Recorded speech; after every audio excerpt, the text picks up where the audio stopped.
Relax and enjoy an infused snack. This is the Magical Butter Radio Show.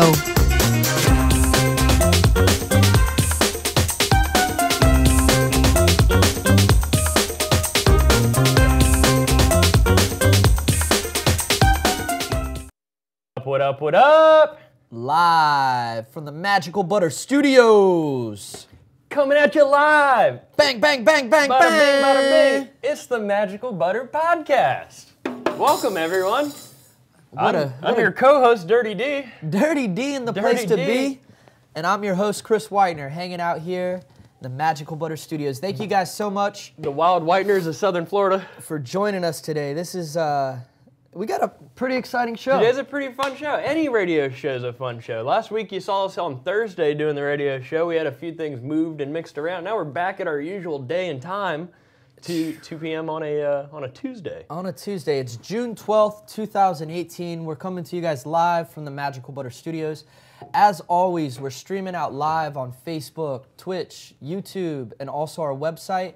And you can hear this podcast exclusively on the iTunes network. Yeah. If you're not listening live, if you missed the live show, they cut you a best of and throw it up on the iTunes network so that you can listen to the Magical Butter Podcast anytime. Let's say you want to save it for your drive home, download it as a podcast, and listen to it in the car. I tell you, man, that's something that I've been doing a lot lately is soaking up different talk radio, mainly podcasts, on my commute back and forth to work. And it's a way to kind of hear a alternate conversation that you may not always hear on regular TV or Sometimes radio. it's nice to hear a conversation other than the ones in your own head. Isn't that right? Because you're sitting there in the car alone, you're just having a conversation with yourself, essentially. Like, even when you're listening to music, it's sometimes you can find your thoughts get trailed out there, right? I call it the internal dialogue. It's never ending. It's just never ending. It's just that little guy inside your head that you're just like having a mental conversation with. And what is that? Does that ever go away, or can we hide that, or? I mean, isn't that what we spend life doing, trying to make that go away? Every waking moment is trying to get it to stop? Like, I don't know. That's a good question. That's cool. You know, as a kid, I can remember specifically different times where before I would, oh, you already took yours. I already took my what? Your paper. Yeah, I'm yeah, sitting here I trying got to my find paperwork your right here. stack. I think you already you gave me a full stack. We destacked? Yeah. Okay, I can remember, though, going to sleep or trying to fall asleep and always having that dialogue with myself in my head and being like, okay, now stop thinking now. Stop now. And there is no stop thinking. It's constant. It's constant. Now, thoughts always coming through. Playing with a little bit of meditation, I've what I try to do is think of gray. Okay. Gray. And that's like a subject that really... Just focus, like think of just the grayest thing you can imagine, and when you shut down and think about it, sometimes you can get that into a nowhere place. Yes, like you are still focusing on one thing, I guess. Like you try to focus on breathing. Like it's really about like you focus on your breath, and then I try to picture just the most plain gray ever, and it kind of works a little bit. I can do it for like 2 or 3 minutes at a time. I can't last very long. I've heard of different things that Ladies people out there can will say do. the same thing. But that's a good technique to try. Even when you're focusing on not focusing at all, you're still focusing on something. Yes, right? There's even if you're sitting there, don't think about anything. Don't think about anything. You're still thinking about not thinking about anything. It's so deep. Well, thinking about that, What are you I'm thinking thinking about of? you guys out there watching us live every day. We really appreciate it. We try to bring you guys an entertaining broadcast each week. Got my man Dirty D in the place to be. Hey everyone. Our director and producer. Hello fans and viewers and friends and you really just, me and you, we took this thing over. we do this got our thing own now. little radio show. This is what we do now. The most dynamic duo in the podcast world. We're streaming out to you guys live as we do every week. Thank you so much for tuning in today. It's the Magical Butter Radio Show. And Tuesdays can get a little crazy. Like Tuesdays is one of the easiest and hardest days of the week. We come in hot. All at the same time. We come in hot. We got a weekly board meeting that takes place on Tuesdays. Several meetings take place in the early part of the day, and then because we probably have to get on set, what did you say, an hour before show? We're usually sitting here ready to go, starting to talk and warm up and stuff. Dude, this is weird. It was like 10 minutes. This is weird. All right, so somebody just commented, Tampa, Florida in here, thinking about that magical globe spinning. Wow. We coming to you from around the world. Hey, shout out to BB Ortega. You read our mind. Yes. We were literally just talking about how cool it would be if throughout the broadcast the globe was sort of spinning. Chris wanted to start the show with a globe spin. I manifested that thought, and BB Ortega grabbed onto it and shot it back at us. And so maybe next week we'll have a motor hooked up on that thing and a little. I think your dad could probably figure out a way to make that thing spin. Oh, dude, I'm trying to think of how we could do it with a drill just from here. So here with a drill. Get it all spun up. Let's work on that. Okay. We're going to get spun out on the globe. We can get some gears going. Figure out a mechanism to get that thing turning.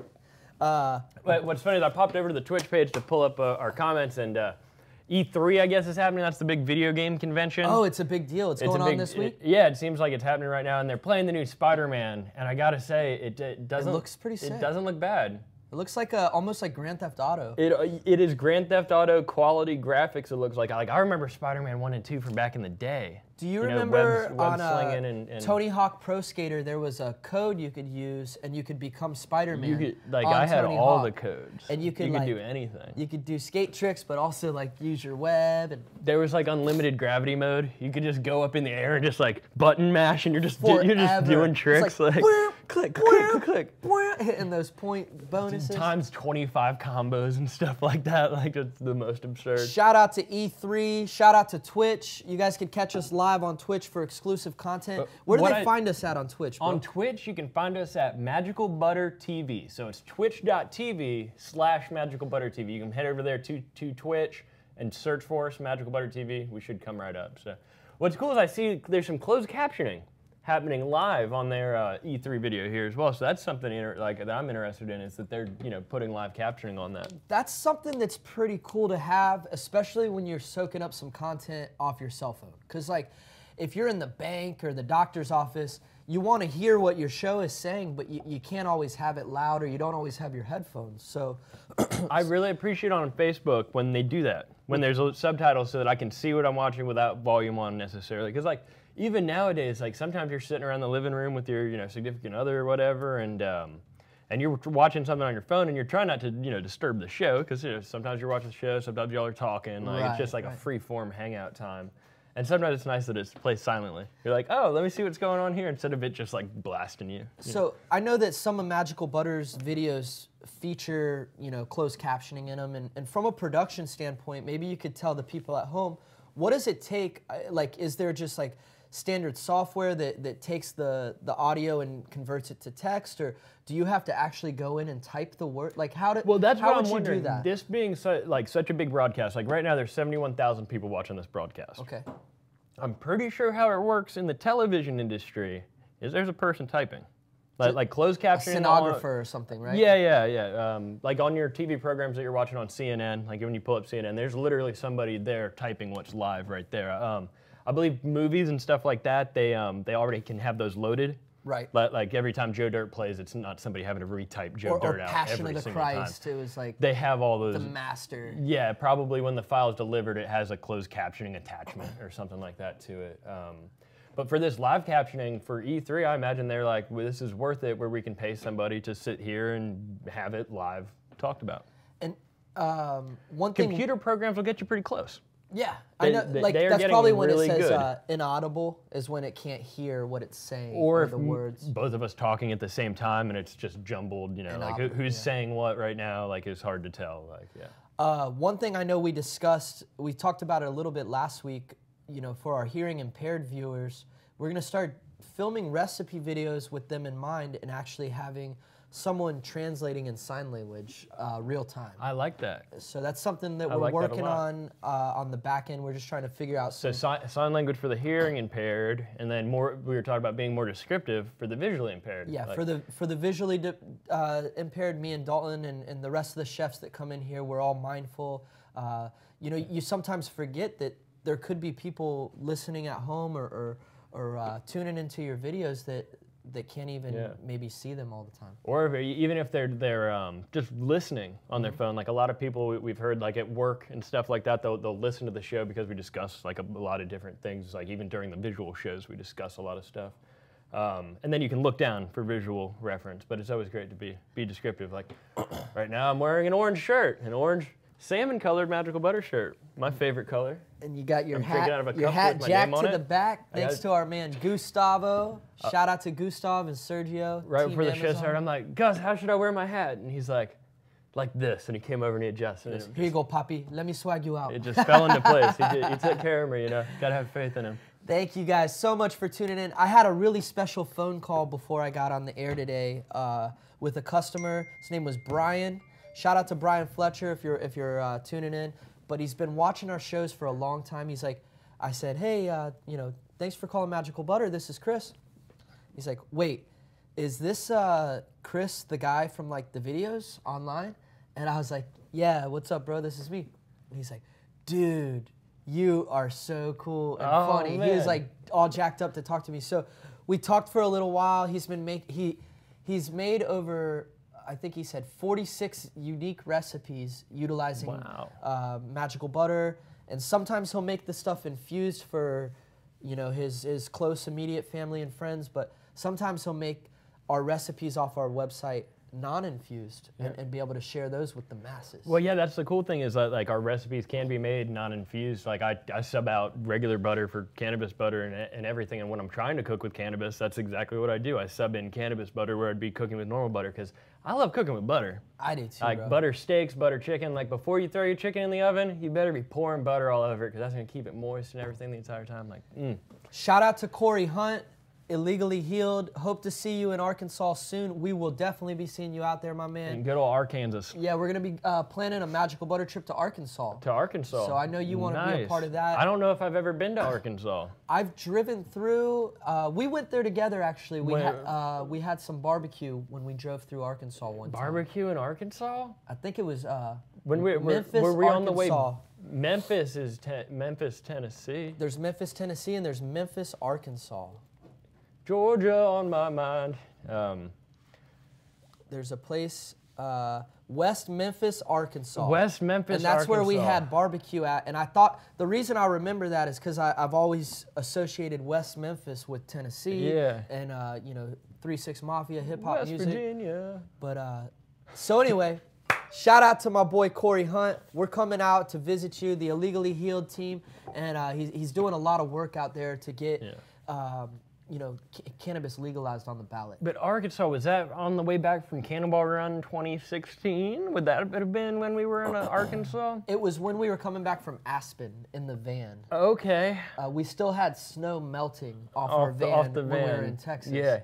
And, But it turns out you're not supposed to do. You're supposed to push all the snow off the top because it turns. This is something I've learned recently. It turns into big chunks of ice and goes like falling off the top of your car. So I'm you're sure it supposed could to be a get the ice risk. off. We were a bunch of Florida boys in Aspen with 22 inches of snow. Like every single thing outside had yay much snow like stacked on top of it. It's like it's like the beach exploded everywhere. It was crazy. Yeah, we had so much snow built up on our van from going up and down that mountain. It was nuts. We were driving like, and none of us know how to drive in it either because like Florida boy, like I don't drive in the snow. We put chains on our tires on one of them and then ended up going too fast and shooting the chains off. Yeah. Having to buy more chains for the tires. Yeah, that definitely happened because we're all for Florida. Like, oh no, it's snowing. We need to put chains on the tires and like didn't think to ask anybody or look out for any other cars with chains or anything like that. But that's fun. I remember that being one of the scariest moments of my life. Like just filled with fear for like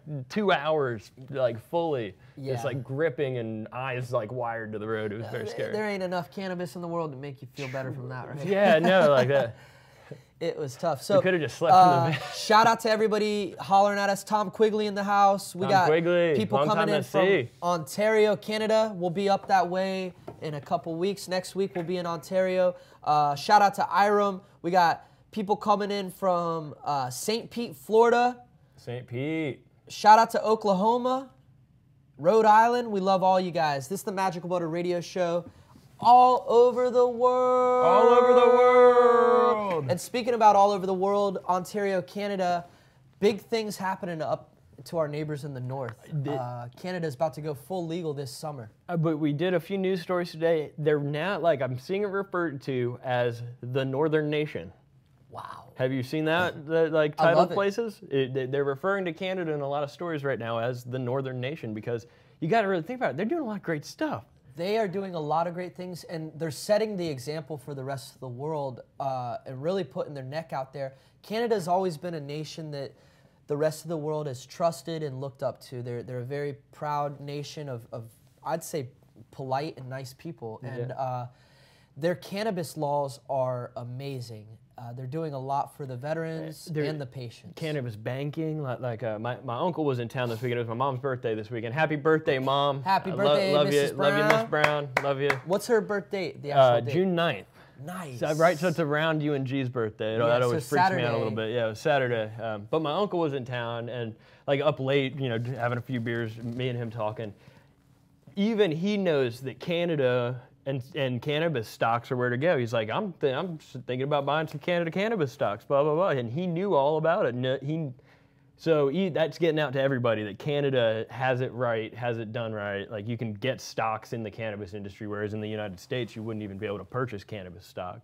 One thing that we cannot ignore is the direct connection between the words Canada and cannabis. Canada and cannabis. And then when you say Canada, it's almost like Canada, like, yeah, cannabis is legal in Canada, duh. It should be legal all over the world. So big ups to our Canadian neighbors. Yep. We love you guys. We got a team of actual veterans coming down in July from Canada. Yeah, there's been a topic of heavy discussion. What we're doing for our show that week. We really want to highlight 'cause veterans all over July 1st is what? Oh Canada Day. Is O Canada Day, which is O Canada Day their Independence Day? It's the equivalent to a Canadian Independence Day. July 4th is, of course, United States Independence Day for America. And so also I believe July 1st is the day that full legalization happens in Canada. That is what I read, is that July 1st that happened. So And it was in 1867, July 1st, 1867, that enactment the of- Canadian separated from France. Canada separated from France, I think. wow. Yeah. Whereas July 4th, 1776 was when the United States separated from Britain. Little independence facts. Boom. So we're going to be highlighting Got some dates right inside the Google amazing machine. content for you guys. On the first week of July, we'll be celebrating O Canada Day, and also the 4th of July, we're going to have some veterans in here from America and also from Canada. And something that I found out in speaking with these veterans up in Canada, there's a large population of U.S. veterans up in Canada so that they can receive all those benefits from the Canadian government for veterans. Yeah, Canada has a really put together medical system. They've been running on a system like our government tried to put in place for much longer now. So they've had more time to work out the kinks and really figure that out. I hear the waiting list can really be a thing up there sometimes, but they really seem like they have a good medical system put together. That's why so many people go there. They find out they're sick and they become Canadian citizens. I remember seeing like a documentary one time where a woman had to fake her address and she crossed the border and went there to get a pretty serious medical operation, but pretended that she was a Canadian citizen just to receive those They call it medical tourism. I've seen stories pop up about it, and the one I saw recently was a girl highlighting how much cheaper it is to have dental work done outside of the United States. She actually ended up going south for it. She went to Belize or Honduras or something along those lines. The $2,300 procedure U.S. cost like $160 wherever she was at. So the cost of her flying to where she went to, staying where she stayed, at a nice hotel, and having the procedure done was still cheaper than going to her local place and doing it. So pretty interesting, that medical tourism. That's like how Mexico has pharmacies that allow you to buy whatever you want. Yeah, I've heard a lot of different stories about that. There's been some, talk of people traveling just to receive specific operations or get stem cell treatments. That's a thing. Very popular. That is a very popular thing. Another thing that's exploring international waters. Organs. Where it allows you to, Yeah, well, yeah, organs are readily available in a few places. More available in other nations than they are in the U.S. All kinds of crazy stuff. And more cost effective. I mean, like somebody who it might not even be an option for you here in the United States to do a $100,000 procedure, but if that's only $7,000 somewhere else, like you're doing it for your life, like whatever. Yeah, and at what cost? At what we cost, gotta be careful with that. It's tricky stuff, but. But Canada Day is coming up. I've heard of people talking about potentially making like a international type hospital where doctors from all over the world would be able to come and patients would be able to come there and outside of any country's real whereas procedures here might be deemed illegal or anything like that, they can do those elsewhere.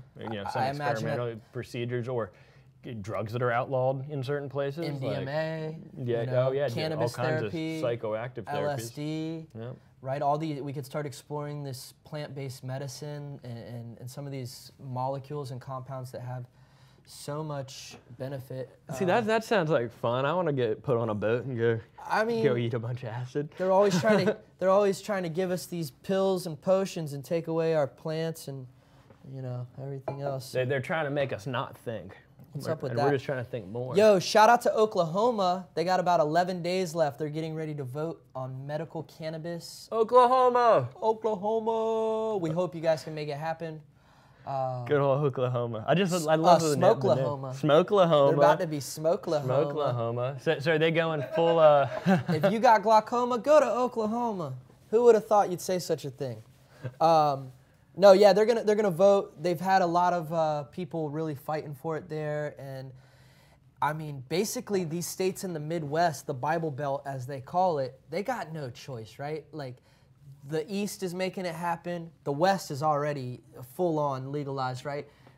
They're stuck in the middle. They're just stuck in the middle. They can't keep this from the people too much longer, or people are gonna start traveling west or east, either to live or just to acquire what they need. They could just cross one state over and easily purchase as much as they want. Which it's good, and it's good that they have the access, but it's also jeopardizing to them. It's scary. The fact that they have to. Someone shouldn't have to risk their freedom. They're risking their freedom to do so. Like some people are risking their freedom to consume cannabis, so. So I don't think that there should be laws dependent on your zip code. Like, let's just make this legal. Yeah. All over the country, all over the world. At the same time, you got federalism and then you got states' rights. Right now it's states' rights, and historically states' rights is kind of better than an almighty powerful government. It's just these states all need to get on board. Right. Is I think one of the big things. Yeah, that's a good point. Yeah. I think, and in Canada, it's still up to each province to regulate, but they've all kind of came on board collectively, which is something that's important to do. I heard that. I saw in a couple of the stories I'm referencing a couple different provinces, almost like states, but it was still Canada as a whole. As a whole, right. There's tricky rules in some of the more, I guess, conservative provinces. Yeah. Well, and some of them, like Newfoundland, is part of Canada technically, but not. I think it's kind of like the way we handle Puerto Rico. Oh, really? Oh, yeah, because it's like an island, right? It's an island, but I believe it's its own thing. Now, if I might be completely wrong here. Let's see. It's an island off the east, yeah. Is a large Canadian island. Okay, so they're calling it a Canadian island. I thought they had some kind of special deal up there in Canada. No, yeah, I think they're. Let's see. We're learning, guys. Yeah, we're learning about Canada. We're getting warmed up for our Canadian friends. All I know of Newfoundland is the Newfoundland and the Labrador. Yeah, the dog. The big, beautiful Newfoundlands. So, cool. Well, anyway, we're really excited about Canada Day. We're excited about the 4th of July. Our nation to the north. Our nation to the north. What a powerful northern nation, Canada. We're excited about Arkansas and Oklahoma, and everyone's sort of getting it together. I think there's been some changes happening here in Florida, right? They're talking about getting whole flower. Florida is talking about getting whole flower. The Florida game still has some work to do. I agree with you. Yeah, the Florida game still has some work to do. That's where in Canada they're dealing with that edibles aren't legal. Yeah, so that's been something that's been, Magical Butter has been very popular up in Canada for many years, ever since we started, actually. But, for some reason up there, they haven't really, I guess, identified what's the difference between a safe extraction or an unsafe extraction. And they're sort of just looping it all in as one. And so they're saying an extraction's an extraction, whether you're extraction into butter or extraction into butane or whatever solvent you're choosing. Yeah. So some solvents are more dangerous or risky than others. And so like edibles are not available there, but people are making their own. And that's been very popular. You can get whole flower up in Canada readily available. They sell something called milled cannabis, which is the equivalent to like a shake or a blended product, and that's perfect for when you're cooking or making infused so oils. they sell a lot of it up there like that, whereas you can buy shake readily from for a discounted price. Yeah, you might know a little bit about this. You were just up in Canada, and you went to a dispensary. Yeah, I did. Now, they're not going legal until July 1st, right? How did that work, or were you just in a province where it happened to be legal? So the way I understand it is like, I was asking around town, I'm like, yo, where do I get some weed, right? And they're like, look it up on Weed Maps. You'll get a bunch of locations. Some of them will be real places, some of them won't be. So I went to 2 places, and they were both, one was closed down, and one no longer sold any cannabis. I gotcha. The third place I went to was actually a head shop, and they were selling pipes and joint papers, and they actually sold Magical Butter machines there as well. It was called Best Buds in Toronto. I said to them, yo, we looked up on Weed Maps and this popped up, and they're like, oh yeah, because we sell CBDs, but if you're looking for some good flower, go 2 doors down. Okay. So it was one of those deals. Yeah. We walked down there, presented an adult ID, no kind of fee that I had to pay or anything, and they just opened their doors up. Yeah, that's cool. So they're getting ready to dispensary. That almost sounds like the Michigan deal that was how it was, you know? Exactly. You know, like with Michigan, like dispensaries at one point didn't have to have licenses, but they could still sell type of thing. Like, I know that's changed significantly in the Michigan, past. we had to be medical patients. You had to be medical patients. They were reciprocating to other states. But there was something about how the dispensaries weren't actually allowed to sell in Michigan. I don't know. Michigan's always funny with their laws. It's been a little gray. Yeah, and I know they've actively changed recently. Like seeing some of our friends on Facebook, I've seen them like posting a lot of things about the laws that are changing. Yeah, it's they're cracking that old hammer down. That 9-pound hammer. In California, in 2017, do you know how much Californians spent on THC infused food and beverages? Millions. 180 million. Wow. $180 million edibles industry there in California. And that's in California alone, and that's only on what was legally tracked. That's only on the seed to sale, what was sold in dispensaries. So that's on just straight up THC infused food and beverages. So that could be candies, gummies, cookies, brownies, candies, gummies. Ice cream. One of the companies they were talking about was a beer place. They brew beer with cannabis in it. Cannabis kombucha I've seen. Cannabis kombucha. Energy drinks, sodas.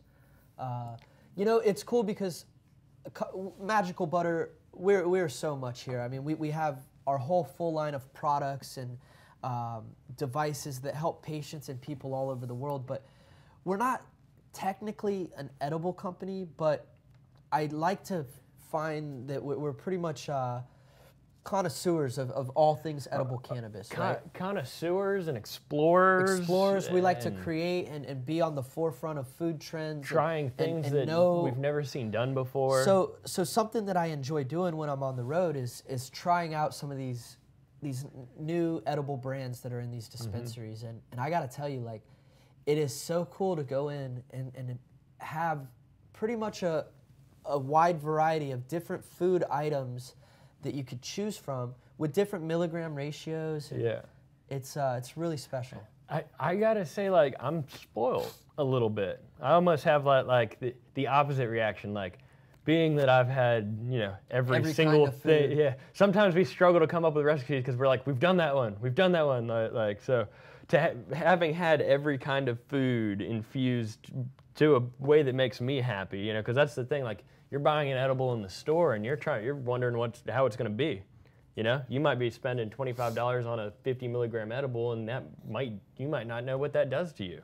You know, and you might eat it and find that you've, you know, not wasted your money, but that you didn't get you to where you wanted. So that's what's cool about making it your own. You get to, you know, figure it out from there. You get to learn your dosage. Yeah, like creating your own oil, there's a lot of power there. You get to know what's going into your oil. You can gauge your dosage. You can figure out what strain you're using. So if you don't respond well to specific strain types, you can avoid those. Or you know, it's really cool. It's a liberating device and process. But I know what you mean. You've become spoiled. I've become spoiled. I've had the best things ever. I feel like with some of the things that have come through our building that the various chefs have made and that we've created and all that is like so top notch. It's connoisseur based. It's what it is. I mean, some of the foods you're talking about are not only the best foods infused with cannabis, but maybe might have been the best time you've ever ate that food ever. Ever. You know, like I remember specifically eating a cannabis infused pizza, and it was true. I mean, pizza is one of those things that we love and we've been eating our whole lives.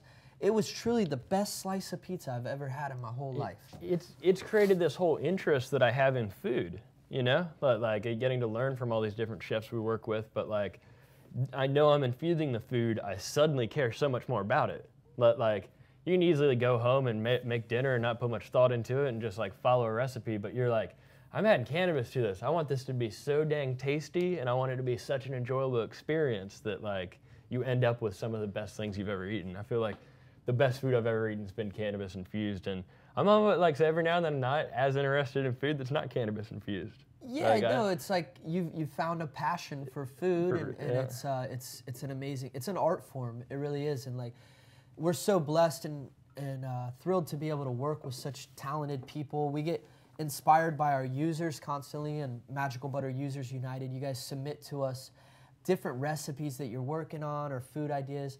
I spoke to a gentleman today, and he's telling me all this stuff that he's created. Right, he made 46 unique items. He tells me that the best thing that he's been able to create, aside from the gummy bears, right? Yeah. He loves his gummy bears. He told me that for a fact. But the best thing he's been able to make, I think you're going to love this. And we sort of, once he brought this up to me, me and him really clicked, and we started coming up with some ideas. Cannabis-infused jerky. Oh, I love that. All right, so I know you love jerky. Yeah, that's nice. And we were talking about it. He's done it a couple ways already. You know, infusing oils and incorporating that into the marinade, but talked about using some of that whole plant when you're done straining it out through your filter, and in the bottom of your filter you'll have all this chopped up plant matter there, and some people will throw that away. Me and my boy Brian, we're talking about incorporating that into a dry rub for a marinade. Yeah, and that's nice. And there's a couple different ways you can do beef jerky. Like most of your store-bought jerky is a ground type jerky. So that would be super ground and then dehydrated. That would be super easy to be able to add your plant material back into that style. Even just coating the outside of your jerky in plant material after you've seasoned it would probably pack a pretty good punch, you know? So I think me and Dalton are going to collaborate on that and put that recipe together maybe for next week or the following week. But we're going to do an infused beef jerky. We'll go to our local butcher, get some London broil. London broil is the best. That's the piece of meat you want to make jerky out of. Yeah, we'll nug it out. We'll get it in some sous vide little vacuum bags and get it marinated for a few days. Yeah, okay, marinated in and then we'll get it all dehydrated. Yeah. Now I'm thinking you got to smoke it. Like that's. Being in Florida, like, we haven't seen it a few times. Smoked jerky beats dehydrated jerky. Does it? Yeah, in my opinion. Cool. We might have to do both and see which one comes out better. Let's do both. But I'm a fan of smoking the jerky. Let's do both. That would be cool. We're gonna have to source a smoker. We got one. I think we might have taken it back, but there's one down at G's that we can go down and steal from time to time. Hell yeah. It was in the studio for a while. So we're going to be making smoked jerky and then a traditional dehydrated jerky that you can do right in your kitchen at home. Give you guys the best of both worlds. And Yeah, dude, we've been able to eat it all. Yeah, what's one of your favorite edibles out there on the road that you've had, like a packaged edible? The one that I think of first is I forget the name, but chocolate covered espresso beans. Oh, what Kiva? Yeah, Kiva. The chocolate Kiva, covered, I want to say. chocolate covered espresso beans. Those were really good. They were the fire. I love espresso and coffee. Speaking of coffee, maybe my boy Brennan, go grab me a cup of coffee, dog, please. Just black. We should interview him when he gets here. Yo, Shats. Yes. Shats is listening. I'm having a coffee attack. Yep. Just a cup of black, please. The Shats in the sky. I don't know how to make coffee. It's Can you tell Brennan to make it? It's Brennan's first full week. Brennan, like everybody on Twitch has seen Brennan several times. I mean, he's been with us for 8 months or so, and he's now officially on board. I think maybe every day. So welcome to the team, Brennan. Everybody out there, welcome Brennan to our team. Every time you see him, #baby powder. All right, so here's some good insight on what's going on in Oklahoma from my boy Corey Hunt. He hit it here first. He says, so Oklahoma, they're looking into passing this medical law. If they do pass it, they have to start the program in 30 days from the day of the vote. And what they're voting on is they have plans to do a home grow for 6 plants per patient, and it's depending on the condition and the physician. Wow. But one hopeful thing here is if Oklahoma does decide to legalize, then there goes the South. Like the rest of the South is going to probably have to follow suit there. And both Arkansas and Oklahoma have hemp laws in place, and all these states are really excited and ready for a magical butter machine. You know? Wow, yeah, especially if you're growing your own plants. Right. Like that's really where our machine shines, is when like there's extra plant material for you to be able to work with. Because like, if you're a grower, like all your King Colas, you're gonna save those, and so you're gonna smoke those. Yeah, they're your your top King buds. Colas. Yeah, your big old fat top buds. But even when you're trimming and you're cutting, there's pieces falling off of it. All that can be collected and turned into edibles. So it's, not even wasting it, not even composting it. You can turn it into edibles. It's probably one of the best things to do with some of that excess plant matter. Like the leaves are not ideal for smoking necessarily, but they still have a lot of medicinal value. Yeah, and especially like because you've got the bigger fan leaves. I've seen people kind of separate it like 3 ways. You got your nugs, your nice nugs, and then you've got your fan leaves, which those don't have as much in them. Your big old 5 leaves. But those little leaves that are just coated in crystals are all good. All those sugar leaves, like that goes in line with your little micro buds, is your sugar leaf. So like all that good stuff is almost as strong. I was doing percentage researches the other day because I was cooking with trim. Trim comes in at like 10 to 15%, whereas bud comes in between like 15 and 18%. So like you're not dealing with a significant cut in percentages to use trim or sugar leaf or sugar. Give it up for my man Brennan here. Thank you, bro. Thank you so much. Bringing the coffee out. Brennan with the coffee in your special coffee cup. My special Bob Ross cup. Yep. No, you hit it there, bro. Like not all leaves are created equally, as they say. Some leaves have more potency than others, but they're all valuable. And as a grower, people are really able to have utilize tons of plant material. Yeah, utilize all the get benefits to of your have plant. Plants, So. And that's something where I'd like the states that do that. Like that's been my favorite. What I've seen governments do is like, yes, you can grow it for yourself. You can, you can grow it in representation of people, like growing people's medicine for them. Did you know that growers are actually the ones that are making the most money right now in the cannabis industry? It makes sense to me. I mean, they're growing actual money. That's when I say like money don't grow on trees except for pot. Like it's true. Yeah. Like you're growing money essentially. It's worth a good amount just about all over the world. It's a commodity.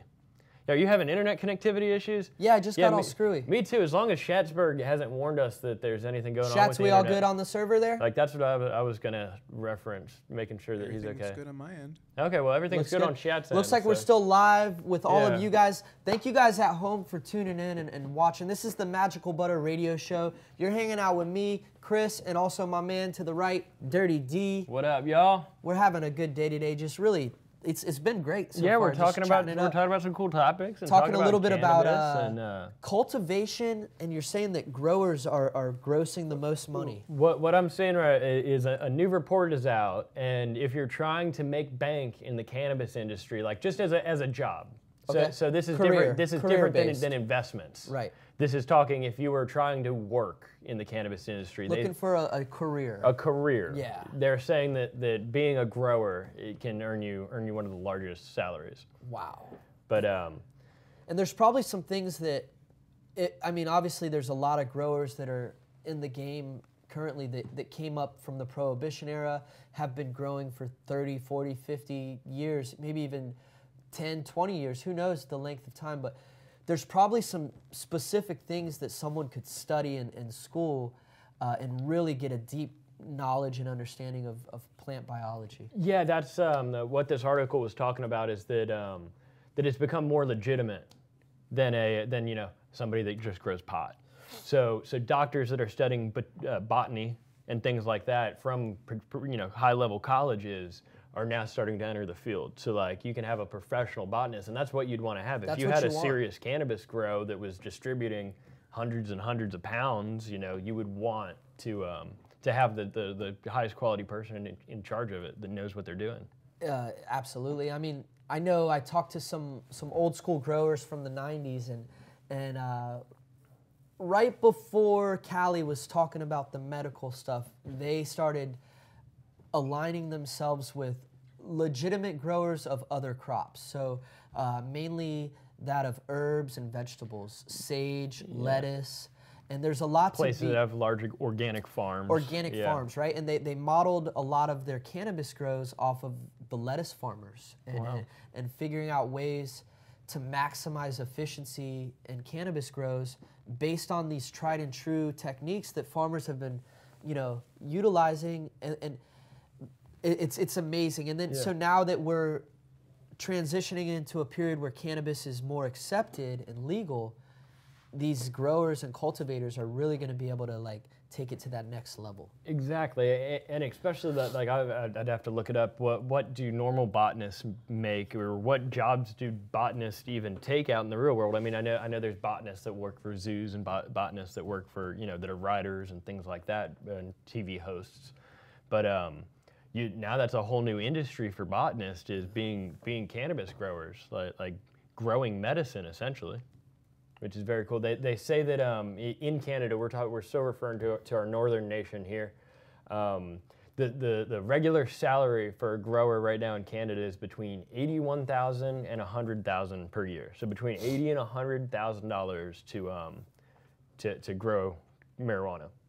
Wow. And considering that Canada's average salary is $51,000. In general. On average, your salary in Canada, $51,000. To be a grower, you're already making at least $30,000 more than that.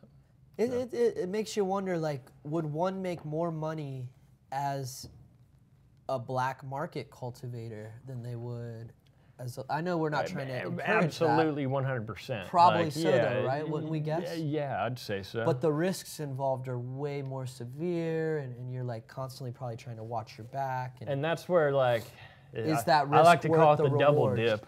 I'm sure that there's some out there double dipping. Not condoned. This is whatever. But people out there double dipping that they Who both have grow legal grows, legally, but still they some have of it goes- excess, or they have That's a big thing they hear out of Oregon. There's $2 million worth of cannabis in Oregon gets shipped right out. Was it pounds or dollars? It might have been pounds. 2 million pounds that come out of Oregon to other places. So. Well, it's probably not a bad thing. Because it's legal there. Because they have so much surplus in Oregon that at the end of the year, they don't know what to do with it. They're talking about having to burn some of this stuff, which is just so tragic because it only lasts so long. Yeah, Right. Its shelf life, it starts to turn after a while But if you can't turn it into edibles. Instead of burning it, I can imagine there's so much better things you could do. I mean, preserving it into concentrated tinctures and letting that alcohol preserve the medicinal value, that would last much longer than, They definitely have options. What if they, almost like how we have seed banks, what if we were just like storing cannabis fluids and extractions in such a way that they stayed perfect, stayed stable, and Right. this is stuff we could send to Mars when we start to colonize Mars. Send up that freeze-dried herb that'll last forever. We need to create a laboratory underground in a volcano. Yes, a laboratory underground in a volcano. $100 million. But yeah, being a grower, that's like I've heard good things. I have too. So- Shout out to all our growers out there, keeping the dream alive, keeping the genetics out there. And you guys, patients, people, consumers of cannabis, we can never forget where this plant comes from. And if it wasn't for growers and people putting their heart and soul into the soil and getting these seeds in the ground and tending to these plants, I mean, of course, cannabis grows wild and free, like in jungles and in ditches along the highway without any real human care. But the stuff that we've came to know and love is from years and years of research and a lot of love and dedication. It really is, and things are even changing about the industry. Like we've probably seen it ourselves. Like, whereas being in the cannabis industry 5 years ago, you would have been kind of sketchy for it. Like, oh, that's sketchy. That's a marijuana grower. Now it's almost like Something to be proud of. something to be proud of. Yeah, Right. people think you're amazing for doing it, and people think you're a hero and that kind of stuff. So that taboo of the industry is starting to go away, where more people can get into the industry because they're not afraid of what their families are going to think. They're not afraid of what like people around them are going to think. They're not afraid, being a cannabis grower around the change of the prohibition, you're like going to be somebody noted for making big changes. And yeah, those changes are happening. I mean, they're saying now that smokable cannabis is not really, it's losing a lot of its popularity. And I've known certain growers that have shifted their focus where no longer are they looking for the highest yield with flower, but they're looking to get higher yields in oil production and specific cannabinoid production. So like, it's really getting intricate, and people are having new motives for growing. Has your smokable consumption changed at all over the past couple years or so? It has, but I want to think that there's several factors in there, right? Obviously, like as a younger man, I smoked a lot more frequently and habitually. I felt that was like, but also, as you get older, you start to be more respectful of the plant, and your habits change a little bit. But also, like having access to all these other has changed things. Right. That's what I would say has changed it most for me vapes is the and access. edibles, Like, and so smoking is almost like a secondary thought or a way to relax or socialize. That's what I was going to say. Like smoking is almost like something you do that I see myself doing socially. When there's a few people around, it's like, all right, let's roll something up and smoke. But on a normal night when I'm just trying to get high and go to bed, I'd love just eating an infused meal or eating an oil or something like that. Whereas I'm not smoking as much flower. Like I'm also a fan of concentrates as well. Like because gets the job done quick. Yeah, I mean, there's like all these different whereas you can forms sit there and smoke 3 blunts, but like a meal has the same amount as it's in those 3 blunts, and you're not consuming the tobacco and all that thing. And I even venture to say it's a little cheaper It doing probably edibles is. versus chain smoking blunts. We were trying to figure that out the other day, me and you, like the cost analysis of consumption, right? And which way is going to be your best bet and your best option. And from a scientific level, they say, honestly, like eating it is going to be the most cost efficient because And I don't disagree at all. I mean, I don't know if it's going to fulfill your fixes because some of us have that habit of just smoking. We enjoy that whole process as well, but statistically and scientifically, eating it's going to be your think best about way. it. A blunt has to cost you, between $6 and $10, depending on how fat you're rolling it. Well, just the tobacco, just the blunt alone, how much is a pack of backwoods? A pack of backwoods is on $7. Okay, so for 3 blunts Now, that don't even have weed in it. Games are only 99 cents, so I guess I still get the 99-cent ones. All right, so you already got $2 or $3 into You already, your okay. tobacco, So, right? so let's say there's $1 in your leaf. Okay. Yeah, $1 in your leaf, and then you're putting 0.8 in it. Like I'd say that's a good blunt, a 0.8 so blunt. probably $15 right That's there. $8 to $15. Yeah, between 8 and 15. So you're spending $11, $12, whereas a $12 edible would really set you off Rock way your far. world That's for the whole day. Way more than one blunt. The power pack of a $15 edible. And so I got someone chiming in here. Angela, she's got a little something. Shout out to our fans across the world, chiming in from Tommy Chong Network, everywhere else. Shout out. Shout out Tommy Chong. Angela Esteban said, "If I didn't smoke, I really could not face so many a-holes in this world. Instead of hitting them, you laugh at them." And that was well spoken, Angela. Shout out to you. That's something that probably a lot of people can relate with. And Been around so many, I have to eat cannabis now. I don't know about violence towards people, but I know that feeling of getting frustrated and being upset at someone. Whereas when you're under the influence of cannabis or feeling a little bit enlightened, it's a lot easier to come at that person from a place of understanding and saying, you know what, maybe they're having a bad day, or you're more empathetic of their situation and less likely to get aggressive or react towards what they're putting down, right? And I feel like it makes you more willing to understand as well. Like you're like really thinking things through. Like instead of like knee-jerk reactions to things, like where you might yell or get frustrated easy. It's like, no, let me turn this around on this person, and like I bet I can hit them harder with mentally. With thought. With thought. With some like, thought-provoking conversation than yelling. Spin it on them, yeah. One thing I noticed is like when you're in that state of mind and you feel good, you're blissed out, you're medicated, you're in your happy place, and now you can leave your home and go through your day or proceed through your job or whatever it is that you're doing, your daily activities.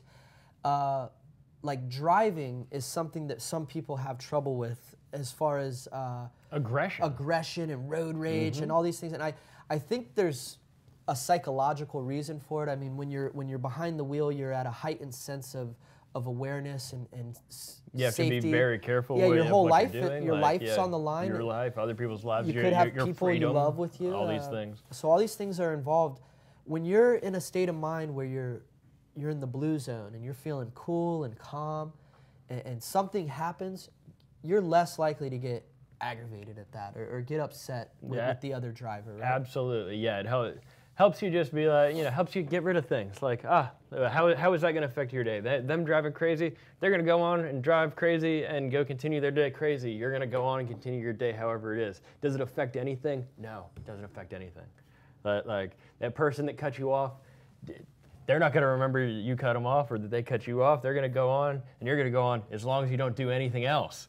Like, see, you have to let it go on. You can't, like, if you antagonize it, then you're in a game. Then you've chosen that route. And so, like, I'm not saying that sometimes it ain't fun.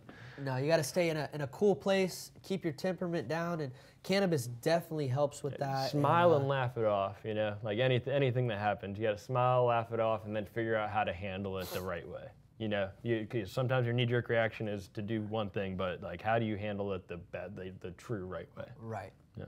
And it takes a lot of like self-control, learning. I think we get to know ourselves a little bit better through cannabis use as well. Like you really get to get in touch with yourself a bit and understand how you feel about things. I call it being comfortable with the thoughts in your own head. Yeah. Yeah, because sometimes it gets a little strong. And feeling proud and confident. Like once you're comfortable with the thoughts in your own head, you can be comfortable around all your peers and the comfortable people in your life. expressing those thoughts. And speaking to people. Like these are all important things. So use cannabis to expand your mind. I like that you came at us with that yesterday afternoon. Do you remember what we did yesterday afternoon? I don't allegedly. What was it again? We had that that little hand-shaped dealio. Yeah, wasn't that cool? That was very cool. But the day beforehand, you'd called it a mind expansion experience, and I would have to say that it was. Yeah. It's this cool little dealio. It's got like 5 fingers on it, I think. It's made by Raw. It's like a wooden little raw hand thing. It's over there on. You could put a joint in each finger, and we smoked that yesterday, and it was. It lets you smoke 5 joints at a time. You can see that on our Snapchat. If you follow Magical-Butter on Snapchat, you can check out some of those videos of us doing a cool behind-the-scenes thing. Yo, we got our man Rob in here. I know he's got to get out of here. We do. At a certain point. It is the time that we call Rob on right now. Let's get Rob over here. I'm gonna go run to the restroom real quick. Rob Gargiulo. I'll be right back, boys. Rob Gargiulo. Bring him up. He's getting. You can go, man. No, Let's bring out Rob Gargiulo. Yeah. What up, dog? How you doing, man? I'm taking Chris's spot. Oh, no, it's okay, man. And you're coming through the speakers in here and everything. We can hear you scratching and pinging and all. Hi. Hi. Hello. Hey. I should have put this on ahead of time. Hi. How you doing today, Rob? You having a good day? I'm doing good, Dalton. How are you? I'm really good, man. Are you enjoying some of our cannabis-related topics? Yes, I am. What? I love it. What's something you've heard today that's like, it's Canada that's shocking, right? Like, yeah, I've never been. I would like to go. I've not. It's so weird that I can hear myself. Sorry. He'll hit that little button and then you'll stop hearing yourself eventually. But yeah, I've never been to Canada. Yeah. I've never indulged in cannabis outside of the United States, but that's because I've never been outside of the United States where you had access to it. Like you go on cruises and stuff, and there's no way to get. You couldn't find it when you were at the port from a cruise ship? No, it was a work cruise, and I didn't want to. Last thing you want to do on a work cruise is violate the terms of service of Carnival and get stuck. Unless it's a magical butter cruise. Yeah, no, you're right about that. Yeah, they say don't bring it back on the boat. Like that's when, they say go to the islands. You can smoke as much as you want to there. Yeah. But don't try to bring it back or bring it on. See, I did take lollipops. I didn't say don't take stuff with you. Is there a statute of limitations for smuggling stuff on a cruise? Oh well. Yeah. What is the Navy gonna come and arrest me? Is that what happens if you break? The MPs. Yeah. I took a bunch of lollipops that a neighbor had made. And it was one of the first times that I had taken edibles, so I didn't know how many to take with me. So he's like, "Here, I'll sell you 25 bucks. You get 5 of them." And I was like, "Oh, that's fantastic." That'll last you a 5-day cruise. It did, because I put them in, because you're allowed to bring food on board. So what I did was I put all of the lollipops in with the rest of the food and just brought it on board. Nobody said anything. I wasn't even worried that I was gonna get busted. But I've never taken actual flour on the boat, because for me that seems too scary. There are guys that I know that fly with joints. They'll roll a joint, put it in their pocket, and get on an airplane. I go, how are you okay with doing that? That terrifies me. Now, I've definitely seen it. Pre-rolls is definitely your way of if you're getting onto a cruise ship. Now, flying, that's a whole other story. But going onto a cruise ship, having a few pre-rolls, a couple, for those late nights packed away in your bag, you're not looking at, in my mind, too huge of a risk. Taking a few little. But all you got to do is find the one guy that's anti-cannabis. Yeah. Next thing you know, you're in a jail cell in Guatemala. Yes, in Mexican prison, they're trying to charge your family $150,000. I gotta be honest, I don't even know where Guatemala is. It's south. Somewhere. It's somewhere south. Around the world. Around the world. Do we have any fans out in Guatemala listening to the show today? Please let us know where Guatemala is on a map for our buddy Rob here. But edibles on a cruise. That's what I ended up doing. I took gummies on a cruise one time. I took some gummy bears, and I had a whole bag of candy, and I just threw them in with the bag of the rest of the candy, and walked and took it on the boat. Yeah, they had no idea. And it's about being responsible. Don't go on the boat and be an ass to yourself. Don't go on the boat and get a bunch of people high that shouldn't be getting high. But if you're taking something for your own personal or medicinal use, even But I've never been an ass. I've never gotten high and been when I don't drink anymore, but when I used to drink, I wouldn't be belligerent, but I would be way more confrontational than I would be on cannabis. It's 100. I'm not a confrontational person. It was 100% more confrontational when I was on alcohol. But when I eat a gummy, the other day I bought by the way, this is a public service announcement. You can buy hammocks at Five Below for $5. Wow. You're welcome. I bought a hammock for $5. One of those nice little fabric ones? Yeah, dude, I was sitting out back for 4 hours. I ate a gummy. My son was busy at camp, so I'm like, you know what? I got the afternoon to myself. I laid down in the hammock. 4 hours went by. I just stared at the sky and went, man, it is pretty living in Florida. Yeah. But if I was drinking and I'm rocking back and forth in that hammock, I'm going to get all queasy. Yeah, next thing you know, you're texting girls to come over. Yeah, and stuff. exactly. Like, When I'm indulging in cannabis, especially gummies, the last thing I want to do is I just want to relax. I don't feel the need to. Hey, lady, come on over. I've noticed that like times almost seem like they're less wild right now. You know, like as a cannabis user who is drinking less and all those sorts of things. I wonder how the time is affected because like. You don't usually wake up from a night of like smoking a few blunts, having a nice like edible, and then say, "Wow, last night was crazy. Yeah. Wow, that was wild." Like, You never wake up in a jail cell. I the can't next believe morning. Jim stole that horse last night. Yeah. Like that shit was crazy. Like that's one thing that I wonder about is like what good times have we missed by being cannabis user? But that's where the choice comes in. I feel like it's more in line to what I want by consuming cannabis. It's weird because when I smoke cannabis, I'm not nearly as conversational and open as I am when I eat it. Same substance. Yeah, I'm ingesting it in a different way, but when I smoke it, I'll go to a bar with my buddies, and all I'll think about is, does everybody know I'm high? Do they see my eyes? Can they smell it on me? But when I eat a gummy, I walk in, I'm happy, I'm loosey-goosey, I want to talk to people. It kind of gives you a different back. buzz. Welcome back to the show. What's up? Chris Whitener, Chris Whitener to the main stage. Mr. Rob. Hello. Bro, I got this sinus thing going on. It's like, I'm hope gonna I don't leave now sound- too for a minute. you're out Look of at here? this. And now Just we're for a gonna second. scoot down. Oh, no, we just lost Dalton. I'll be right back in a quarter of a second. He did leave his granola bar. Lost his granola. Speaking of granola, shout out to Lola Granola, the one and only vegan chef hanging out with us every week in the Magical Butter Kitchen. We're getting a bunch of love from the people at home. They're saying hello to you, Rob. Hello, people at home. Giving you love. It's always nice, right? It is. So what's up, bro? How you been? Good, man. How about you? I'm looking for a desk. I need a solid desk. That always hit, like, I've realized, do you have a desk at home? Do you have an office? Yes, I do. I do. I need a good desk. I feel like I get a lot more done. Like, you have a solid desk here. You need this a good desk is desk. badass. But this is a desk. I look for computer, like I was Googling computer desks, and it brings up all these chintzy little cheap aluminum desks. I need a man desk like this. This is like an old school teacher's desk. This is a bomber desk. Yeah, It is. This is one of the things that they told kids, hey, duck under if Russia drops a bomb on us. Right. And you could survive under this thing. Sturdy. Let's see. Yeah, no, this is a badass desk. Luckily here at Magical Butter, we got a lot of solid built desks. My boy Schatzberg's using a desk that was Garen's father's from back in the 80s. With that marble one over there? Yeah, it's baller. That does look baller. Like executive. That's an executive desk. A lot of deals made on that thing. And then we got Dirty Dalton using a desk that his father built him out of just some real nice wood. I wish I could do that. I'm not manly enough to build. Like, I got to build a clothesline. You ever see a clothesline where, like, your mom will hang out the laundry? I got to build.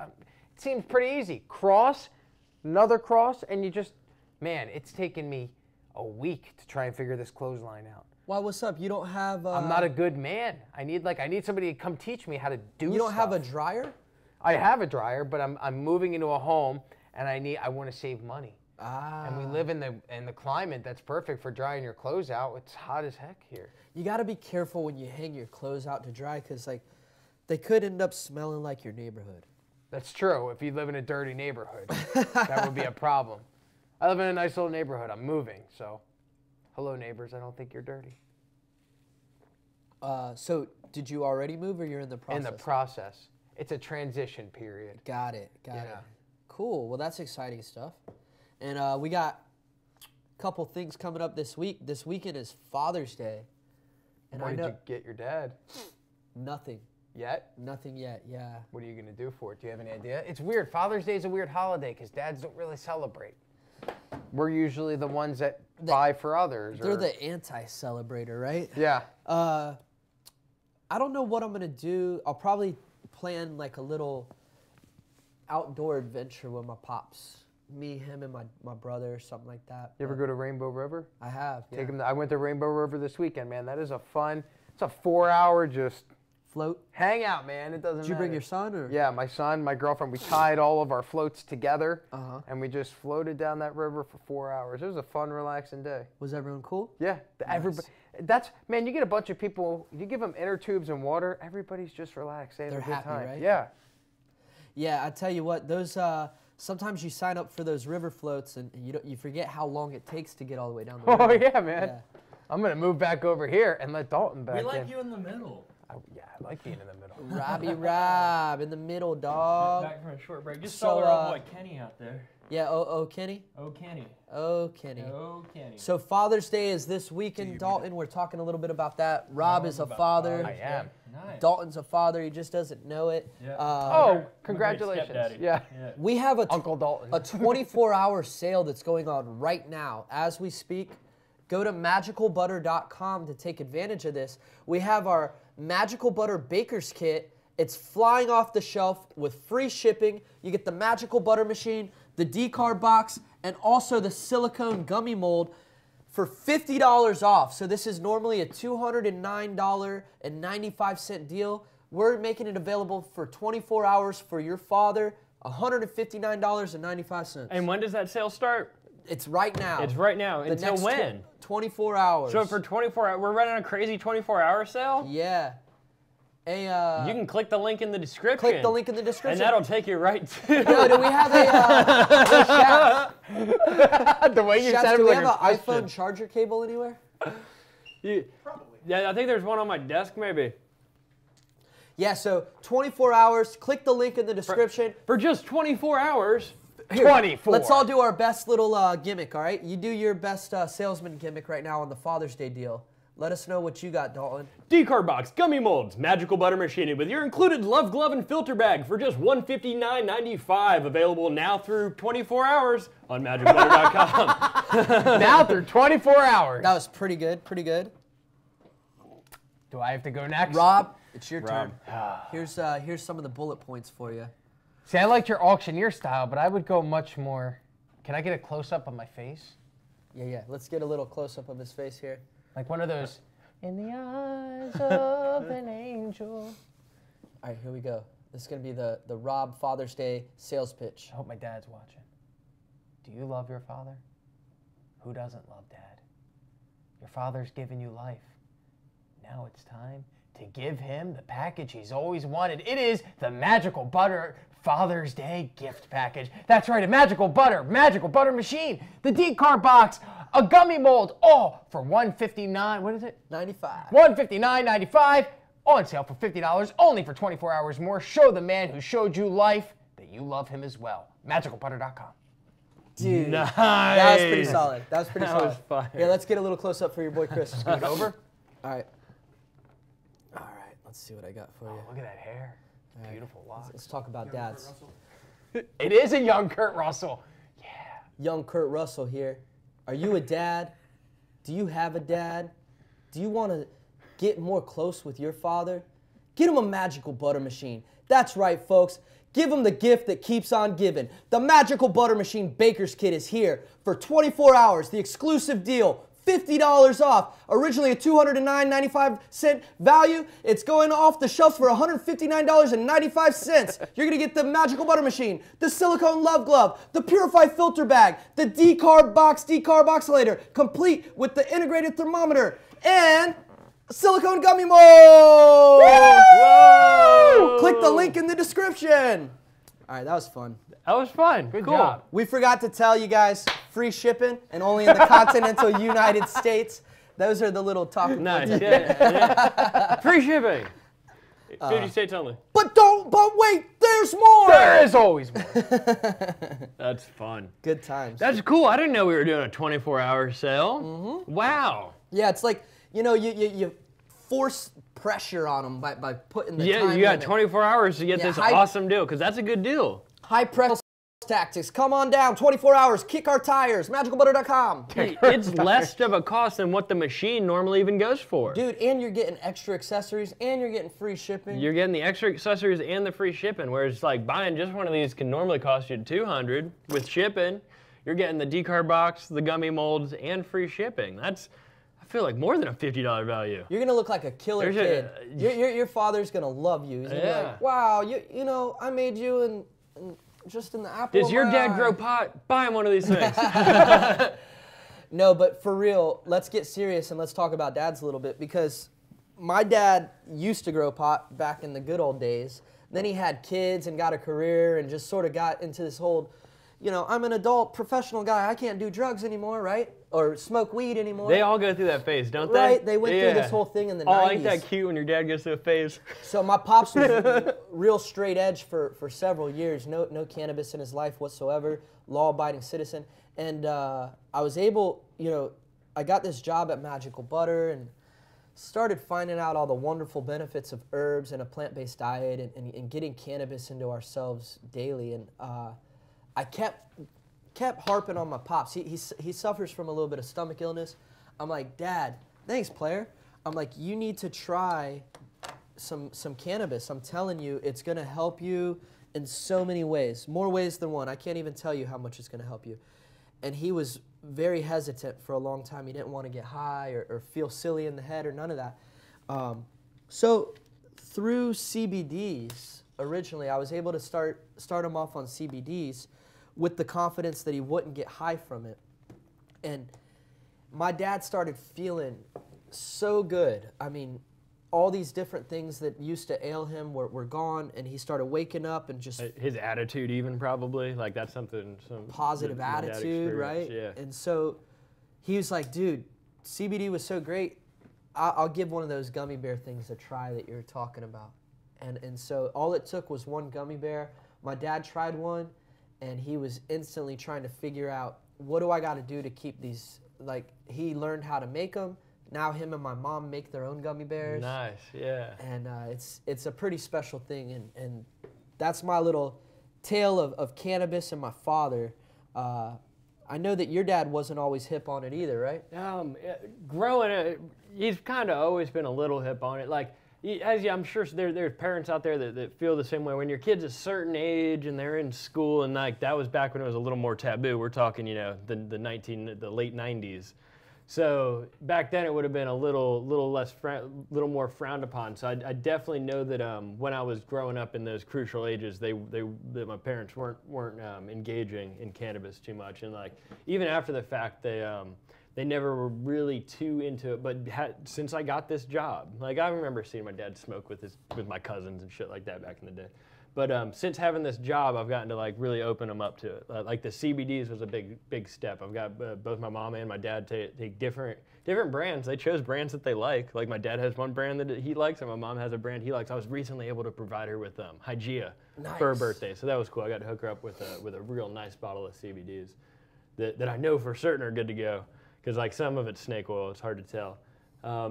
But yeah, now nowadays it's almost like a cool thing, a cool little like secret that I get to share with my pops. Is like, oh cool, hit this every now and then, you know, take a little puff. Like, and they've always been cool with me smoking around them, you know. Like when I got in the industry and started learning more about it and talking more about it, like they're cool with me like sitting on the back porch smoking a blunt in front of them. Like it doesn't bother them or anything. It's cool. Yeah, and every now and then you can get them to hit one. That's an interesting topic. I guess there is that certain age that you gotta wait, and you know, like for me, it was in my mid-20s before I was, you know, open with it with my family, where they were like, okay, you're officially an adult now. Like, yeah. I was over 18. I had a job in the field, so that was a big point for them. Was like, he's making money doing it. Like, why does it matter? We can't say no anymore. We can't say no. Like it's his job. Like who's gonna stop him? Like, and you're you know, upstanding citizen. I'm not too grimy. Yeah.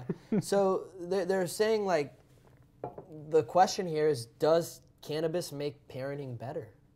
And I mean, it's hard to say that, but from some of these statistics and from an article we read, they're saying that cannabis can absolutely make parenting and family time and even enjoying television with your family or any of those experiences a much more better experience.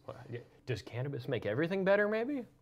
It's possible. I kind of was under that impression. I always heard before I tried it, it was like, yeah, it makes food taste good, music sound better, and colors look brighter. And it's like, why wouldn't you want to do that? Yeah, it sounds great. But some key findings. They've done some surveys, and the fact that cannabis appears to make time with kids more enjoyable, contrary to some of those popular stereotypes. They say that parents who consume cannabis are actually more engaged, present, and more mindful in their interactions with their children. So As the only parent here, how do you feel about that? I can testify that I'm much more mindful. When you feel more in touch, More with aware. with your son's needs, More aware of my emotions and how they affect him. More aware, especially like when you start meditating. I've been doing a lot of that. It's all about self-awareness. But I've also found that that's the weird part. Smoking cannabis, I don't get that same level of awareness as I do when I eat it. When I eat cannabis, I feel more in touch with my emotions. I'm already a very sensitive person. Like, I'm a very sensitive soul, but I feel more in touch with other people when I eat cannabis. And so I'm more mindful of how my behaviors affect him, how if I say something, he may overhear something and not understand it, and that may be confusing for him. So I'm much more aware when I've eaten cannabis. I don't know about when I smoke it, because usually when I smoke it, I'm kind of just like, oh, okay. Yeah. I'm out there, yeah. But when I eat it, I'm definitely more mindful. It definitely makes. You ever been to a Disney movie? And when we think back to them, they're great because we were kids when we watched them. Try and watch a Disney movie at 31 years old and be entertained. I went and saw that.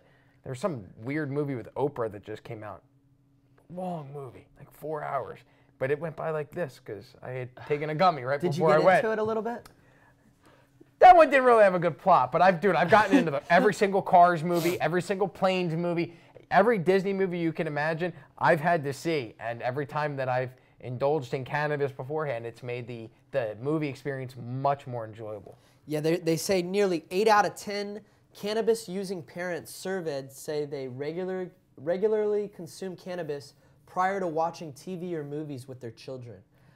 The majority of them agreeing it makes shows more enjoyable, leading to more time watching the show and subsequently discussions with their kids afterwards. Well, yeah, that's what it'd be like, the more discussions that it comes from it. Like, because some of those Disney movies have a couple deep scenarios in it, you know? Yeah, Lion King, the dad dies and is killed by the brother. By his it's uncle. a very twisted thing. I think a lot of those movies, the father dies like right in the beginning. Yeah, right off the Bambi, the mother dies right in the beginning. Like, Lion King. They're just like killing off our fathers in these movies. What's up with that? It's all about just family members But dying. some of them, there's other ones where the mothers die right away, right? Like Sleeping Finding Beauty Dory or Finding Nemo Cinderella. or whatever, like a whole story. Yeah, Nemo, and then the father and son get separate. It's very, I don't know why Disney's trying to traumatize They're always the trying kids. to take the parents from the kid, and it's like a...